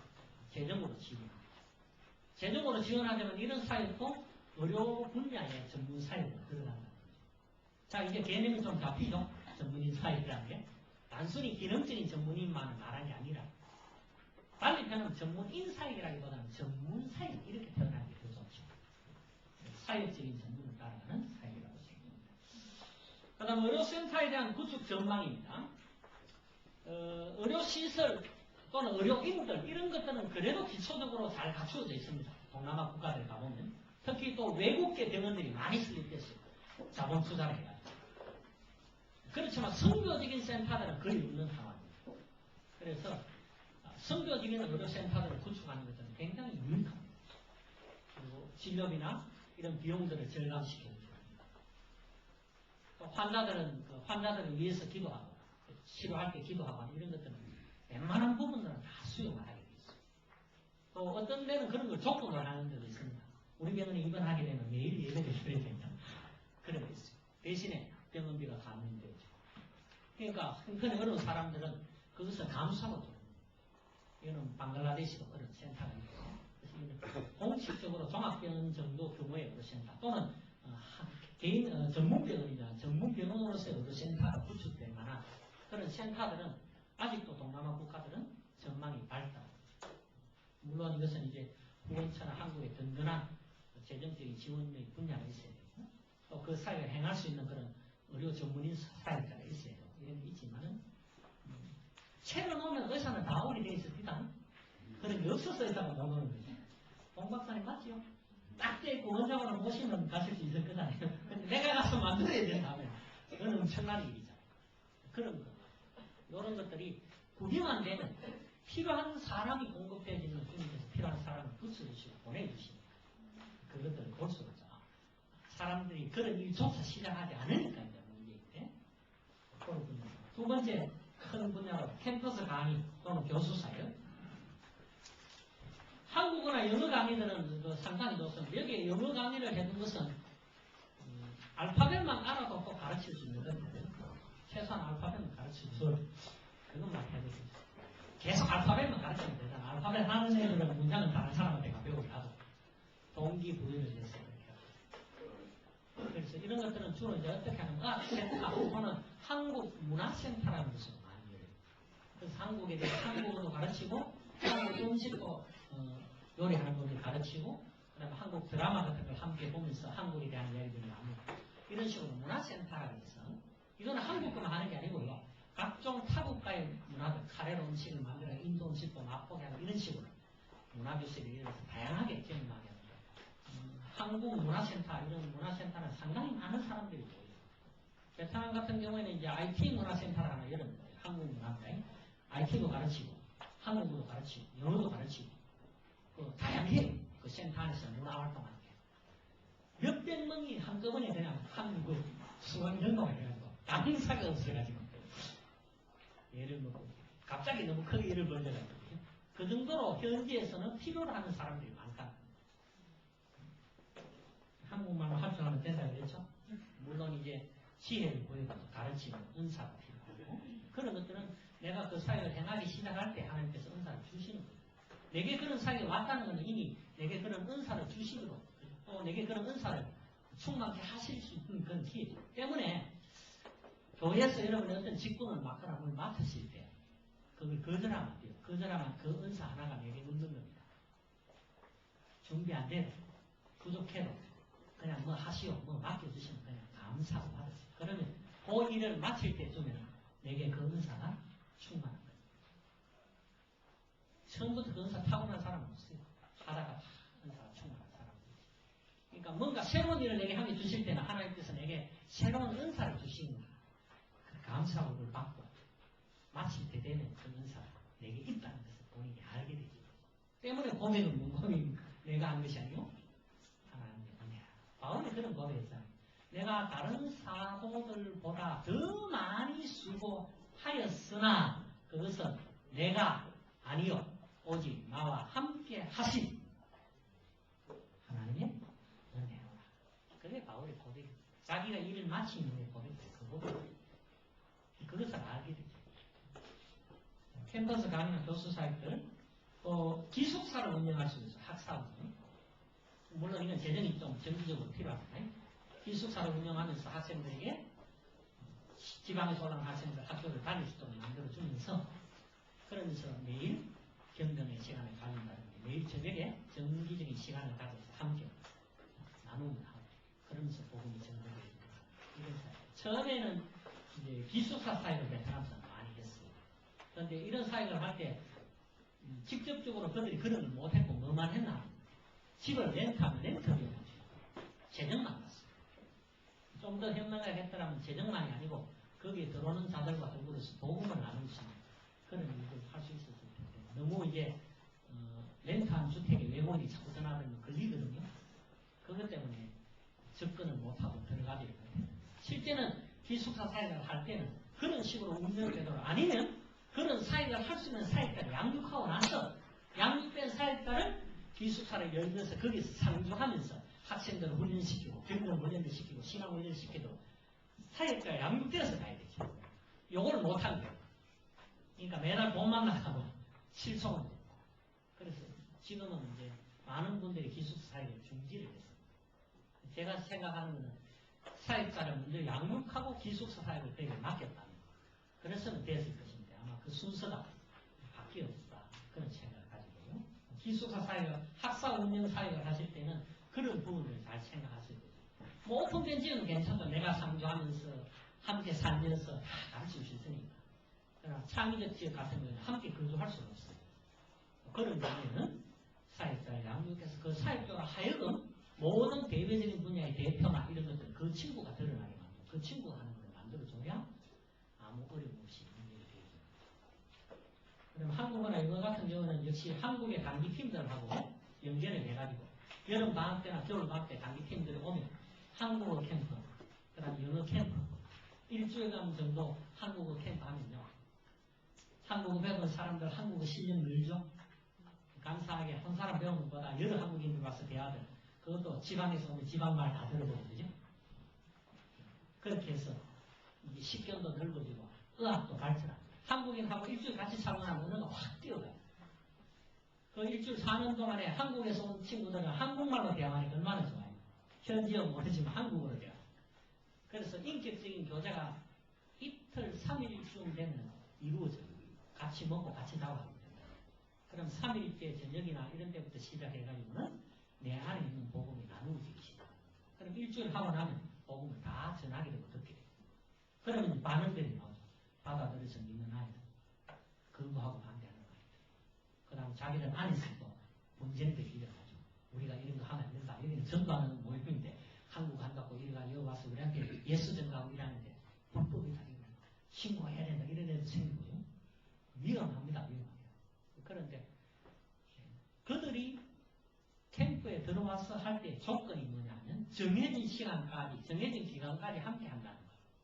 그래서 모든 경비들이나 지원자는 단기팀이 가져와서 한국어를 더 잘 알 수 있도록 가르쳐주기 위해서 한국에서 온 친구들이 여러분들에게 한국어를 가르치면서 그 안에 가지고 있는 개인이 갖고 있는 신앙에 대해서 이야기하는 것을 인솔자나 또는 그 일을 주관하는 내가 하지 말아라고 할 수 없지 않는 거죠. 그들이 자기들 비용으로 여러분이 먹을 것, 여러분이 자는 비용, 그 모든 비용을 그들이 가지고 와서 함께 하는데 그것도 하지 말아 하면 그들이 왜 이것이 없는 거죠. 그게 싫다면 오늘 캠프를 마치고 집으로 돌아가자. 그러면요, 좀 있으면 자기들끼리 해가지고 끝까지 합시다. 100번 생각해봐도 자기들이 손해볼 일은 하나도 없어요. 안 믿으면 되니까. 그죠? 그렇게 제가 9년을 했습니다, 캠프를. 11회까지 캠프를 하다가 결국 작년도에 걸렸어요. 작년에 걸렸는데, 왜 걸렸느냐? 너무너무 기쁜 거예요. 자기 안에 복음이 돌아서 생명을 얻었다는 게. 집에 가서니까 보면 전도를 해버리네. 선교를 한 게 아니고 전도를 해버렸어요. 선교를 먼저 했다라는 게 있다는데. 그런데 전도한 그 부모들이 어떤 가정이냐, 그 가정이. 곧 공산당에 입당할 사람입니다. 자기 가족. 베트남은 공산당에 입당할 경우에는 무종교라 해야 됩니다. 종교가 있으면 안 돼요. 불교 국가, 불교 있으면 돼요. 그건 안 돼요. 종교가 없어요. 무교가 돼요. 베트남은 신분증에 뭘 쓰느냐? 종교를 기록하게 돼 있어요. 그래서 신분증을 봐도 이 친구가 어떤 종교를 알아요. 그러니까 공산당에 입당을 하려면 종교가 없어야 돼요. 종교인이면 안 되는 거예요. 그런데 곧 입당해야 될 자녀가 있는 가정에 또 다른 자녀 하나가 어디 갔다 오더니 말은 예수 믿어야 된다고 교회 나가야 된다고 그러니까 난리가 나는 거예요. 그래서 네가 그걸 어디서 들었느냐, 어디 가 배웠느냐, 누가 했느냐. 그래가 대학 측에다가 고발을 합니다. 그 대학의 임모 교수가 학생들을 데려와서 종교를 전도해드리겠다. 그러니까 경찰입니다. 호를. 가서 이야기했죠. 나는 전한 적이 없어요. 나는 한국의 학생들, 그 학생들 데려와서 내가 가르치는 이 학생들 한국어를 더 잘하고 통역을 더 잘하도록 그렇게 추선해 줬어야지. 내가 그 사람들이 복음을 전하려면 나는 모른다. 당신이 프로그램을 짜는 왜 모른다. 프로그램은 그런 게 없다. 너는 너가 밤에 잘 때 두 사람이 누워가지고 이야기하는 것까지도 프로그램에 넣느냐? 그것까지도 내가 붙어 앉아가지고 응? 하지 말도록 이야기해야 되는데 내가 어떻게 그걸 체크할 수 있느냐? 그러면 이 아이들이 다 기독 학생들 아니냐? 그렇다. 내가 보는 한국의 학생들 가운데 가장 좋은 학생들, 정말 사랑으로 마음을 다해 한국어를 최선을 다해 가르치는 사람들은 기독교인 학생밖에 없다. 다른 애들은 다 보면 술 마시고 먹고 놀려고만 하지 이 친구들이 한국 가르치도록 한 적이 있느냐. 그것 때문에 대학이 계속 허락을 했거든요. 대학이 공식적으로 허락을 받아가는 거예요. 프로그램을 내고. 너무 좋은 거예요. 뭐 학교 교류 이러면 오면 다 뭐 하느냐 하면 먹고 놀고 그냥 교류에 이래가 인사서로 이래 한번 하면 끝. 그게 자매 교류야. 자매 교류야. 그런데 와서 일주일 동안 아침 저녁으로 한국에 대해서 역사, 문화, 종교, 음악, 한국어 기초, 퀴즈 그런 것들 하면서 학생들과 더불어 보내죠. 오후에는 다 데리고 나가서 현지를 돌면서 박물관들 지나가면서 그때 한국 학생들도 좋은 거예요. 우리는 문화를 알 수 있거든요. 박물관에서 이 친구들이 이제 한국말로 설명해보고 그런데 틀린 단어 고쳐서 주고 그것도 비용은 대학이 하나도 안 내고 그죠? 한국 학생들이 다 가져가서 하고 그런 데가 어디 있어요? 해보니까 너무 좋은 거예요. 그러니까 한 번 딱 했는데 대학에 어떤 명령을 내렸느냐. 외국 대학과 더불어 자매 결연을 하는 모든 학과는 한국 학과가 한 것과 똑같이 해라. 그러면서 제가 그 대학에서 살 수 있었어요. 그게 있었기 때문에 작년도에 그 일이 일어났을 때 대학 측에서 이제 부탁합니다. 이제 제발 이제 우리 학교에 강의를 그만 나오십시오. 그렇게 말할 수 있습니까? 당신이 왜 우리 대학 학생들이 이런 행위를 했느냐 이러지. 응? 그날짜로 그냥 내일 출국하시오. 강제 출국이 될 텐데 대학 측에서 그래 이야기해요. 경찰이 조사를 해봐야 제 입으로 복음을 전하는 건 없거든요. 학생들이 다 그랬지. 학생들이 이야기한 거 가지고 자기들이 내게 선생님 한국에서 오는 학생이 이런 이야기인데 이게 뭐예요? 물어오면 내가 설명해줬지. 내가 무슨 잘못이 있습니까? 질문에 대해서 내가 대답해줬는데 가르쳐줬는데 내가 저한테 믿어버렸네. 지가 믿기 때문에 그지. 그죠? 그러니까 저로서는 핑계거리가 충분한 거예요. 그 학생들은 물어봐라. 내한테 직접적으로 예수 믿으라고 들은 적이 있느냐? 조사해보면 안 나오잖아요. 학생들한테는. 한국 학생한테 들었다 이렇지. 그러니까 경고만 하고 지금까지 뭐 행적을 보아하니 제 신문을 다 인터넷 홈페이지하고 다 해놨어요. 출력 다 해가지고 왜 알았는지 뭐 다 내놨어. 기독교자고 당신 아니니까. 당신 아저씨가 내 이름은 사람이 뭐를 봐라. 이 도마 되겠잖아. 이거 왜 내 이름이냐? 사진이 당신 아니야? 사진은 할 수 있다. 그렇지만 이게 내 거라는 게 어딨냐? 그래서 선교 3명을 사용하는 거예요. 창의적 접근식. 실제 그 사람과 선교 사역자가 누구인지를 빨리 파악하지 못하더라고요. 중국 같은 경우는 이름을 심한 분들은 사역이 드러나는 사역을 하시는 분들은 1년에 한 번씩 이름을 바꿔요. 선교사 이름을. 그래서 한국에 나오는 자료 보면 예? 이 사람이 누군지 모르는 거예요.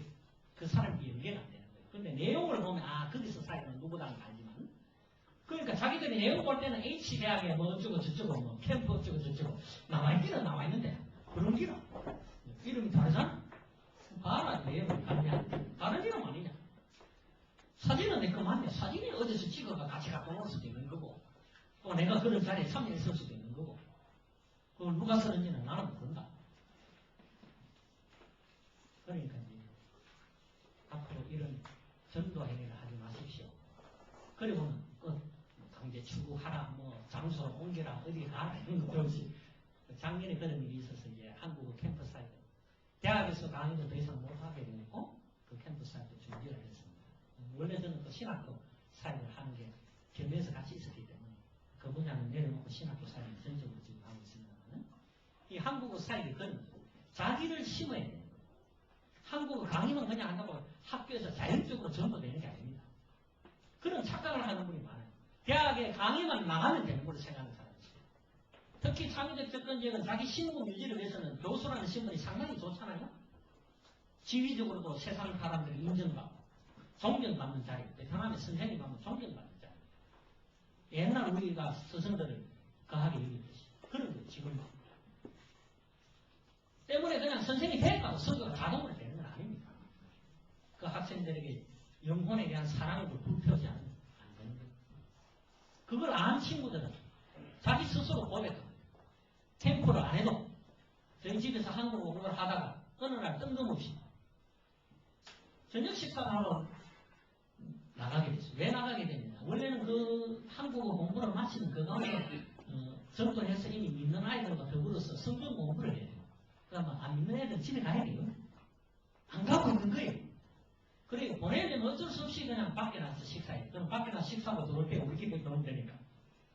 근데 식사를 마쳤는데도 계속 오토바이를 타고 따라오는 거예요. 떨어져야 우리가 성경 공부하고 지금 저녁에 중보 기도도 하고 할 텐데. 니 어디 가면 선생님 집에 하시나요? 왜? 저도 선생님이 학생들에게 가르쳐주는 그 도를 함께 배우고 싶어요. 그 고백이 전하지 않아도 나와요.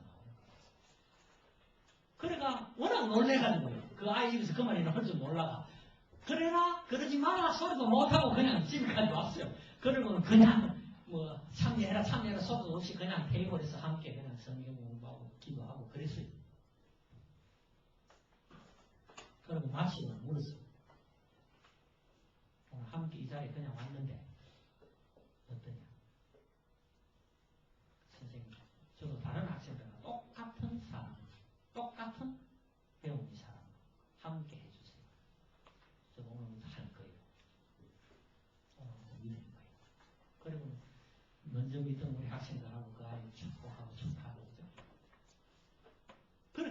자연스럽게 학생들이 보고 그게 그냥 한국어만 가르친다고 되는 게 아니에요. 근데 많은 분들이 한국어만 가르치고 있으면 뭔가 되는 줄 생각해요. 그러니까 실제적으로 교수 사회 또는 강의 사회 가시는 분들이 강의를 하고 교수를 하는 것만으로 선교를 한다고 생각하는데 실제 현장의 선교 사회는 그렇지 않아요.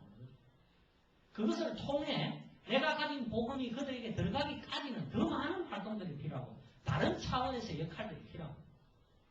저는 이제 교재도 제가 직접 한국어로 만들어서 아이들에게 교재 무료로 주죠. 장학금 지원해 주죠. 대학처에다가 해가지고 3명 장학금 주고 대학에 강사로 받는 거 보니까 장학금은 그냥 비정하고 그러니까 학교 측에서 볼 때는 이 교수는 자기 나라에 와서 자기 나라 학생들을 너무 사랑하는 사람 뿐만 아니라 그 학생들을 더 잘 가르치기 위해서 백방으로 노력하는 사람을 인정합니다. 그러니까 제가 한국에 국제 총무로 들어오게 되었을 때 교수님 한 분이 베트남 교수 얘들아 너희 임 선생님 한국으로 가시는데 그때 제 아내가 남아 있었어요. 왜냐하면 제가 급하게 본부 업무로 들어왔고 아내는 남은 아이들을 잘 마무리를 해서 다른 분한테 인계해야 되고 그렇기 때문에 한 8개월 혼자서 제가 하던 일을 맡아서 했어요. 임 선생님 가시고 사모님만 계시니까 너희들이 매일 가서 사모님께 방문해서 인사하고 사모님 이것을 그래야 된다. 그리고 제가 한국으로 들어올 때 그 대학의 총장까지 공항에 마중 나왔었어요. 그 일들이 그냥 일어나는 일은 아닙니다. 그러니까 캠퍼스 사회, 교수 사회 이런 사회들을 할 때도 어떻게 하면 이런 사회에 보건적인 사회로 접근해 갈 것인가 이걸 잘 생각해요. 우리가 선교적으로 살아야 된다 그랬죠?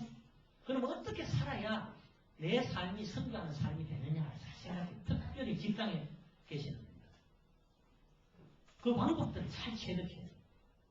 지금까지 좋지 않은 인식으로 보여졌다면 어느 순간인가 어떤 기회를 통해서도 내가 변화되었다는 사실들이 인정되어야 돼요. 그리고 달라져야 돼요.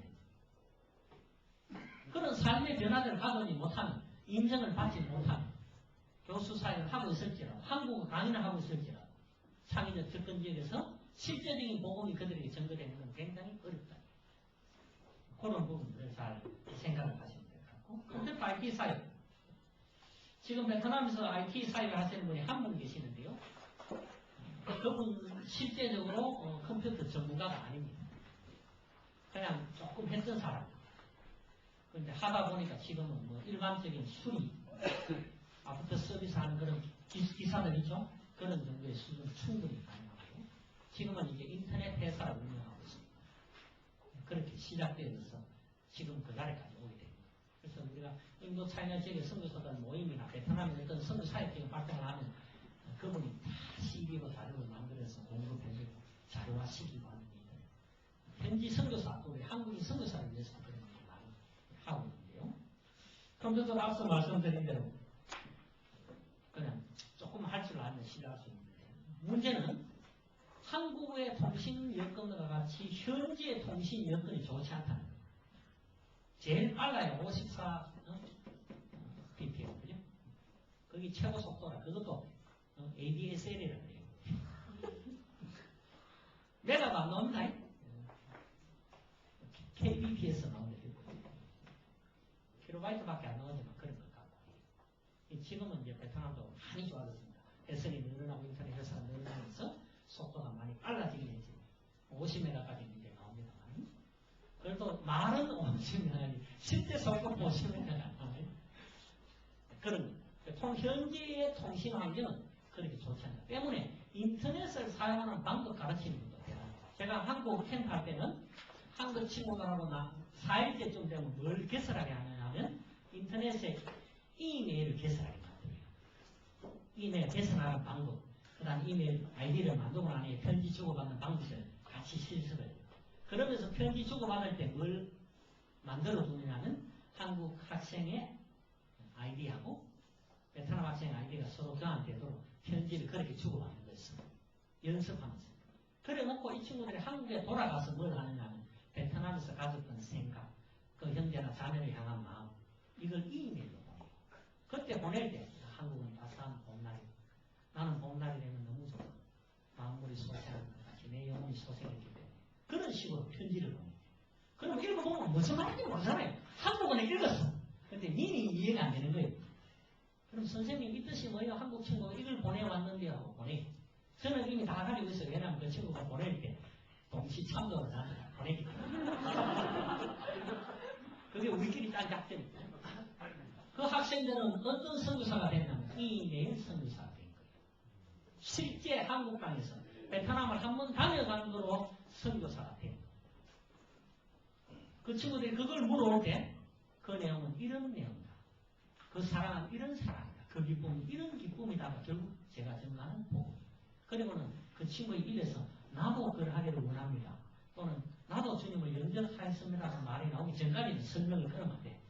그거 할 때까지 1시간이고 2시간이고 계속 얘기해. 끝을 봐야 돼. 그게 기회이기 때문에. 그거 지나가면 안 되는 거예요. 반응이 올 때 그때 끝을 해. 그래가지고 결국 영접하고 영접하고. 그 학생들이 17년이나 됐어요. 몇 년 동안 그렇죠. 그리고 그 학생들을 중심으로 현지 교회를, 청년들의 교회를, 대학생들의 교회를 만들게 됩니다. 그런 일들이 있습니다. 이 컴퓨터 RP전 사이는 어떤 방향을 하든지 너무너무 많은 방향들이 있잖아요. 그죠? 한 번만 접촉이 되어지면 그 다음부터는 그것들을 통해서 얼마든지 할 수 있다. 그 다음에 실제 교육도 꼭 좀 더 전문적인 사역이 필요하면 한국 쪽에서 비오리로 만들어가지고 그죠? 영상으로 볼 수 있도록. 그래서 영상을 통해서 하는 방법들을 가르치고 얼마든지 가능한 일들이죠. 그리고 문서 출판 번역 사역들, 특별히 신학 서적이나 신앙적인 서적이 번역이 안 되어 있는 그런 국가들은 이 사역이 굉장히 중요한 사역입니다. 여러분 책이나 그 미디어 매체들은 수많은 사람들이 볼 수 있는 거죠. 한 번 하고 없어지는 게 아니죠. 그 강점입니다. 특히나 문화적인 그런 그 소재들이 없는 그런 국가들은 늘 하는 일이 뭐냐면 라디오를 듣고 옛날로 한국도 트랜지스터 전부 다 듣니까 텔레비전 생기니까 어디 갔을까? 텔레비전 있는 집에 안방에 다 모였잖아요. 그 영향력이 굉장히 큽니다. 그러니까 할 게 없으니까 심심할 때 책 본다고. 그래서 복음적인 잡지 이런 것들을 만들어내는 굉장히 중요한 사역 중에 하나입니다. 그리고 효과적이기도 합니다. 문서 번역, 출판 이런 사역입니다. 이거는 이제 현지인 동역자가 꼭 필요하죠. 왜냐하면 현지 언어로 현지인들이 이해할 수 있도록 문장이 쓰여지게 되니까. 그죠? 그런데 이 사역은 참으로 시간이 많이 필요한 사역입니다. 번역하는데 몇 개월 걸리고 출판하는데 몇 개월 걸리고 오랜 시간 많은 것을 만들 수 없죠. 그러나 하나가 만들어지려면 그것이 제대로 된 것이기만 한국에도 뭐 베스트셀러 하나만 되면 한국의 대부분의 성도들이 다 그것에 대해서 이해하고 그런 사람 되기 원하잖아요. 그죠? 그렇듯이 영향력은 굉장히 크다. 그런 것들이죠. 문서 출판 번역사 특별히 목회도서나 신앙도서 베트남에도 한 분이 사회하다가 얼마 전에 이제 귀국했습니다. 그래서 지금은 번역하는 분이 없어요. 제가 이제 신학 강의하는 내용들을 전부 현지어로 다 번역해서 하나도 빠짐없이 그걸 해서 지금 신학 교재를 공급하려고 지금 계속 제 신학 과정마다 교재들을 만들고 있는 중이고요. 그 정도로 신학적인 교재도 부족합니다. 그럼 다섯 번째 음악 찬양 사역. 이 분야도 상당히 중요한 분야 중에 하나예요. 왜냐하면 이런 분야들은 감성을 터치하거든요. 때문에 올바른 예배를 드리기 위해서는 올바른 찬양이 이루어져야 되는데 베트남 같은 경우는 공예배 때에 반주자가 그 반주하는 반주가 재즈풍입니다. 찬송가를 재즈죠. 왜냐하면 그들이 배웠던 반주법이 재즈. 그러니까 한국인의 심정에서는 교회 예배 찬양에 교회 반주 예배 저는 아니 일심지만 그건 현지인들이. 그러면 그런 분야들이 비록 그들이 재즈풍의 어떤 반주법이지만 그런 것들을 복음적으로 변화시키고 바꾸고 거기에 의미를 부여하고 자기가 반주하는 것에 대한 반주자로서의 사명과 찬양에서 반주자의 역할에 대한 의식만 해도 굉장합니다. 그런 것들을 가르칩니다. 그다음 악기를 사용하는 것.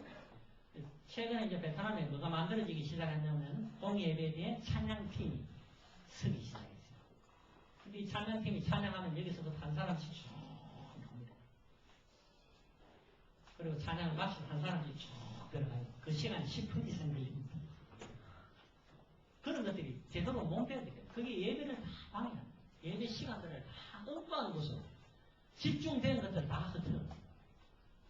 그런 것들, 찬양 사역가를 가르치는 것, 뿐만 아니라 찬양 예배들을 가르치는 것, 이런 분야가 굉장히 유익한 그런 분야들입니다. 물론 아이들을 직접적으로 가르친다면 훨씬 더 접촉을 하기가 좋겠죠. 민력이 있죠. 민력. 끌어들이는 힘이 있어요. 그런 분들. 전망이 많습니다. 특별히 태국도 보니까 그래요. 악보가 있어요. 악보가. 가사만 쪼라미 있고요. 옛날에 우리 찬송가처럼 춤사소리가 있거든요. 중국도 그런 게 많죠. 그러니까 찬송가 곡조가 있는 게 있어요. 곡이. 그러니까 반주를 할 줄 몰라요. 인도네시아 같은 경우는 그렇게도 아주 반주를 잘해요. 워낙 뭐 기타 치고 키보드를 많이 하니까. 그냥 알아서 자동 반주가 막 들어갑니다. 배우지 않아도 그게 돼요. 근데 그런 것들 실제 악보를 통해 가르치는 멘탈, 악보 보고 치라면 못 쳐요. 그냥 치라면 잘 치는데 악보 보고 치라면 못 친다. 왜 그래 이렇게 그런 것들을 악보화시키고 악보를 통해서 우리가 찬양팀들이 악보를 보고 우리는 그게 있어요. 그러니까 화음이라는 게 잘 안 되죠. 화음의 개념도 잘 모르고 그런 중요한 거. 그 다음에 찬양을 현지어로 해서 찬양한 테이프들을 만들어서 보급합니다. 그런 것도 굉장히 좋고 최근에는 이제 베트남 찬양 CD들이 많이 나오기 시작했어요. 찬양 팀들 좀 있고 녹음하는 팀들이 있어요. 좋은 기술도 우리가 가지고 있으니까 그죠? 여기서 정확한 베트남어로 기록을 해가지고 녹음을 해서 찬양 집들을 공급합니다. 그것도 굉장히 좋은 사역 중에 하나일 수 있습니다. 그 다음 사회복지사역. 앞에 거하고는 좀 다릅니다만 장애자 사역, 이미용, 머리 깎아주고 하는 것도 그래요. 지금 보니까 우리도 70세 넘으신 은퇴하신 목사님 한 분을 오셔서 사역하는데 늘 미용봉사를 나가요. 이거 가지고. 근데 아들 머리 많이 집어 뜯어요. 처음에는 굉장히 아이들이 그분이 하는 줄에 서는 애들 굉장히 표정이 안 좋았어요. 지금은 그분 앞에서 깎기도 잘 깎고 나이가 많으신 분은 그냥 머리만 깎는 게 아니라 머리를 쓰다는 좀 등을 두드리고 좀 그렇게 깎고 기술도 좋아졌고 그분이 그거 하려고 그냥 여기서 좀 배워왔대요. 처음에는 하다가 힘드니까 저는 기계로 넣는 거 해가지고 기계는 잘못 배우고 큰일 나잖아요. 그러니까 기술이 더 요구되죠. 그게 갈수록 좋아집니다. 그리고 미용봉사를 한 번, 두 번, 세 번 나갈수록 좋아집니다. 실제 미용을 하는 팀하고 이발하는 팀하고 같이 또 의료팀하고 같이 이런 식으로 연합해서 많이 나가요. 3지역이라서 한 팀은 의료 활동하고 한 팀은 파마, 카터 한 팀은 하고 또 한 팀은 그냥 현지인들 신상 등식 그렇게 해서 그런 거. 이게 협력이 팀 사역이 있거든요. 의료나 이런 분야들은 팀 사역이 가능하고 이미용 이런 분야는 팀 사역이 이루어져요. 그런 분야. 그럴 때 가셔서 아이들 줄 잘 세우는 것만 해도 좋은 사역이잖아요. 줄 딱 세워가지고 앉혀놓고 지루하지 않도록 저를 머리 깎을 동안 여기서 막 놀고 하는 이거 얼마나 필요한 사역인지 모릅니다. 그런 분야. 그때 복음적인 놀이 이런 거 가져오세요. 머리 깎아주는 사람보다 훨씬 더 복음적인 사역을 행하고 있는 건데 그분이 사역은 미용사역인데 그죠? 실제 더 효율적인 사역은 그분이에요. 우리가 그런 걸 이해해. 나는 머리를 깎을 줄 모르고 그게 아니고 이거 머리 깎는 그분이 스타가 아니라 줄 세워놓고 앉혀놓고 일으키고 놀리고 하는 그분이 스타라는 걸 알아요. 보안사역, 유치원사역, 농촌, 기술지구, 마약지역 태국 같은 경우는 마약지역을 사역하는 거고요. 그 다음 교도소나 행생은 독서실, 아이들 방과 후에 방과 후 교실 같은 거. 수학 같은 거는 현지에 몰라도 돼요. 부호 기호를 다 하는 거니까. 말 하나만 몰라도 됩니다. 그 다음에 장의소 사역 같은 거. 왜 장의소 사역이 필요하냐? 불교 국가들은 죽으면 전부 장례를 뭐랍니까? 불교 장치. 그러니까 실제 기독교 장례 부서가 있고 무료로 그런 장례를 해준다는 거. 그건 기독교 장례가 전파되지. 달리 하면 복음적인 장례가 있죠. 이런 거 결혼식도 마찬가지예요. 베트남 같으면 죽으면 무조건 절이거든요. 태국도 마찬가지입니다. 근데 제가 한번 태국에 있을 동안에 태국에 계시는 신학교 사역하시는 선교사님 한 분이 절에서 초상 치르는데 개신교 목사가 와가지고 뭘 좀 해달라고 했다. 기도 좀 해달라고 했다. 그런 게 이루어집니다. 그게 선교죠. 또 거기도 스님들 학교로 초대해서 학교 행사할 때 한 번씩 인사도 시키고 있는 거예요. 복음적인 사역이 이루어지고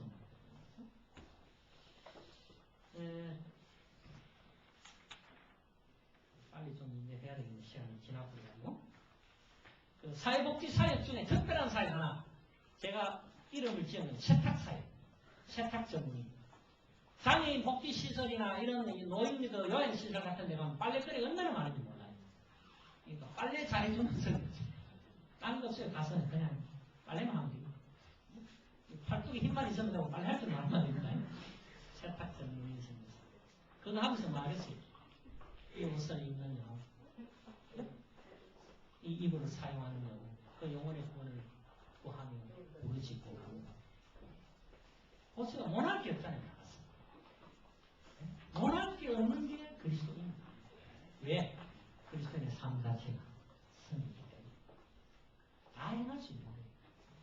세탁점, 애 보는 거. 여러 가지 많아요. 이메일 선교 속에 있다는 거 배웠죠? 그 다음에 스포츠사. 뭐, 양궁이나 탁구라 이런 거는 주요 기술이기 때문에 실제 기능인이 있습니다. 태권도.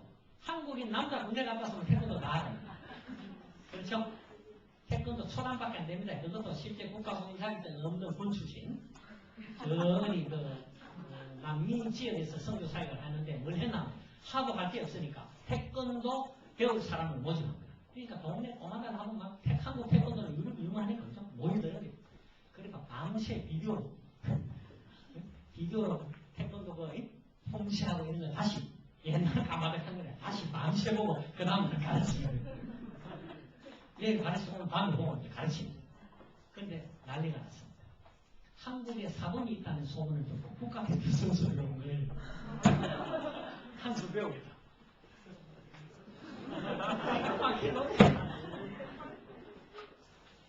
그런데 그때 이 양반이 지혜를 좋다. 단 한 가지 알아야 할 사항이 있다. 내가 하는 태권도는 너희들이 알고 있는 일반 태권도와는 다른 특공 태권도. 이 특공 태권도는 상대방과 죽이거나 죽거나 이거는 스포츠로서가 아니라 사람을 죽이는 살인 기술입니다. 내가 익히고 있는 것은 특공 태권도로서 만약 네가 그것을 배우기 위해서 나하고 대련을 한다면 네가 죽든지 내가 죽든지 한 사람은 죽어야 끝이 난다. 그래도 할 거냐? 그러니까 무릎을 탁 꿇고 사범님 너희들은 정신 자체가 잘못됐다. 태권도 사범이고 한국에서 온 사범이라는 너희들이 어떤 것이든 인정하고 그래야 되는데 내 품새가 좀 이상하다고? 교만하게. 내가 하는 태권도는 그런 태권도인 줄은 모르고 음털이라고. 음털이라고 그래요. 응? 이야기하는데 그게 아니라는 거예요. 그리고 저는요 국가대표 선수들 몸짱 나와가지고 특공 태권도 가르치다가 그래서 그분이 결국에는 뭐가 되냐면 그 국가의 태권도 국가 사범대 그 대표 선수가 사범대 그게 현장 이사예요. 10대 전문가가 아니니까 다 날라리고 사이비가 돌아다니고 그렇게 동박사님 가면은 완전 그야말로 봄이지. 그렇지 않고 실제 현장 선교 사회는 비전문인들이 행하는 또 비전문이 행할 수 있는 정도까지. 그러나 그거 더 이상은 어떻게 됩니까? 실제 전문이 필요합니다. 그래서 그분이 한국에 들어가가지고 사범협회 등록해가 사범증을 따고 가죠. 필요하니까. 그 전문으로 나가야 하니까. 그런 게 이루어집니다. 스포츠 사회. 축구도 마찬가지입니다. 한국의 월드컵 4강에 들어가버리고 말미암아 한국 축구가 안 그래도 동남아에서는 좀 세지만 그래도 이름이 나게 됩니다. 그래서 축구 하시던 내가 보기에는 뭐 프로 선수라 그러는데 이름도 아무도 본 적도 없는데 그래도 맨날 멘트한테 본 것 같은데 그래도 어느 프로 팀에 프로 선수 개가지고 가가지고 사회를 해요. 가르치고 그런 것들. 그 다음 연구조사 사회. 이 부분은 상당히 지금 그 현장에서는 문제가 많이 되는 사회입니다. 왜냐하면 실제 연구 정탐 또는 연구조사, 특별히 미정도 종족에 대해서 종족 연구를 하시는 분들은 이 종족 연구의 자료의 결과가 현장 선교에 활용이 되어져 있는데 이게 정보 연구로만 끝나고 활용이 안 되는 게 대부분이에요. 이 문제가 있습니다. 그래서 실제 연구만 전문을 하시는 분이 있고 그 연구 결과를 통해서 사역하는 사람이 나누어져야 되는데 지금은 연구 정보 사역자로 가시는 분들이 그 자리에서 연구 정보도 하고 선교 사역도 행하고 있다고. 그러니까 이게 안 되는 거예요. 또 연구 사역으로 갔지만 결국 그게 안 되니까 일반 사역을 그냥 하시는 분들이 많고. 그래서 미전도 종족 입양 또는 미전도 종족 선교 또는 미전도 종족이나 선교 전략 연구 이런 것들은 굉장히 지금 좀 이론화되어 있는 경우가 많고 실제화되어 있는 것은 거의 드물다. 이런 문제점이 있습니다. 그래서 실제 선교 현장에 필요한 종족 선교 전략들은 현장의 정보 연구에서 나와줘야 되고 그것이 활용될 수 있는 연구 결과가 되어야 됩니다. 그래서 어떤 논리적인 이론적인 그런 연구가 아니라 실제적인 연구가 이루어져야 된다. 그런 부분이고 NGO 사회는 아까 이야기했습니다만 많은 분들이 NGO 사회는 직접적인 보건 사회가 아니다 보니까 선교 사회에서 지금까지 소외를 많이 당했어요. 그러다가 2년 전 한국에서 NGO 사역에 대한 사역 재평가가 있었어요. 그 이후로 NGO 사역도 합당한 선교 사역이다라고 고민하기 시작했어요. 그러면서 NGO 사역을 하시는 분들이 힘을 많이 얻었는데요. 이분들이 제일 현지에서 선교를 못하고 있다라고 스스로 자기를 아주 평가할 때 마음의 상처를 많이 받는 분들. 그런데 그분들이 그 자리에서 NGO 사역을 하는 것 자체가 선교라는 사실을 우리가 아까 생각해 보았습니다. 그걸 조금 더 보건적인 사역에 가깝도록 만들어나고 연결해나가요. 그게 그분이 해야 할 일이고 몸부림쳐야 합니다. 그런데 대부분의 창의적 접근 지역에서는 그런 엄두를 못 내요. 그걸 하기 시작하면 NGO 사역 수많은 자금을 투자해가 인프라 구축해놓은 걸 다 잃어버리고 쫓겨나야 되니까 거기 나가지고 실제적인 보건사역을 제대로 잘 못합니다. 예를 들어 학교를 세웠으면 학교에 교사 채용을 학교를 세운 사람이 마음대로 못해요. 정부에서 다 넣어줍니다. 때문에 교사, 선교사 또는 교사 전도자로 양육한 사람들은 학교에 집어넣어야 학교가 복음화될 거 아닙니까? 복음적인 학교가 될 거 아닙니까? 그렇죠? 그런데 그렇지 못하게 돼요. 병원도 마찬가지고. NGO 사역이 그런 데서 굉장히 어려움을 겪어요. 그렇다 할지라도 이것들이 복음적인 사역으로 갈 수 있도록 그걸 변화시켜줘야 실제 복음사역에서 더 효과적이죠. 일반적인 선교만이 아니라 더 복음적인 전통이 이루어질 텐데 그게 지금 현재 딜레마 그런 부분이 있고요. 비즈니스 사역도 좋은 사역 중에 하나입니다. 특별히 창의적 접근기업 사업체로 들어가서 기업의 근로자 우리 근로자들이 복음을 전하도록 사역 하나 세웠어요. 직장인들 위해서 근로 사역 이런 겁니다. 그 다음 특수한 분야들은 성경을 비밀적으로 전달하는 거라든지 또 교회 장비들 이런 걸 지원하는 한국에 이제 그리는 거 많잖아요. 이것도 비용이 뭐 세금이니까 오래되면 교회 다 바꾸자 이런 거니까 이 바꿀 때 이런 거 어디 보내야 됩니까?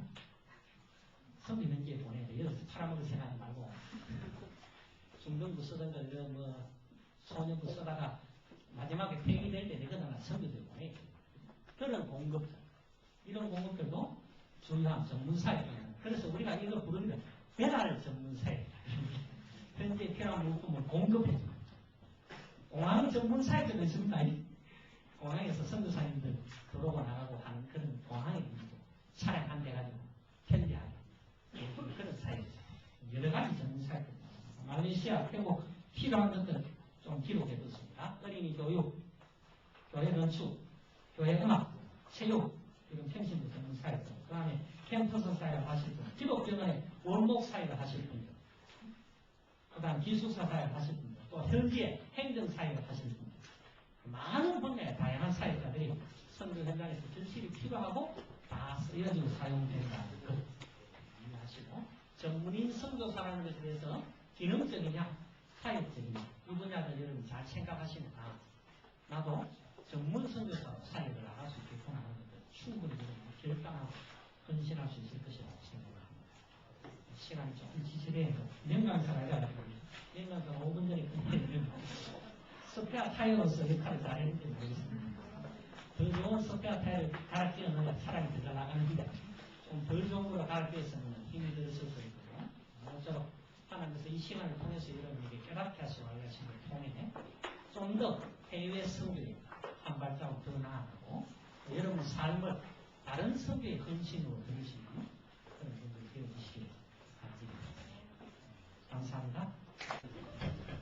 윤동아 선교사님 정말 말씀도 명강이시지만 순발력이 아주 좋으신 것 같습니다. 감사의 박수 부탁드립니다.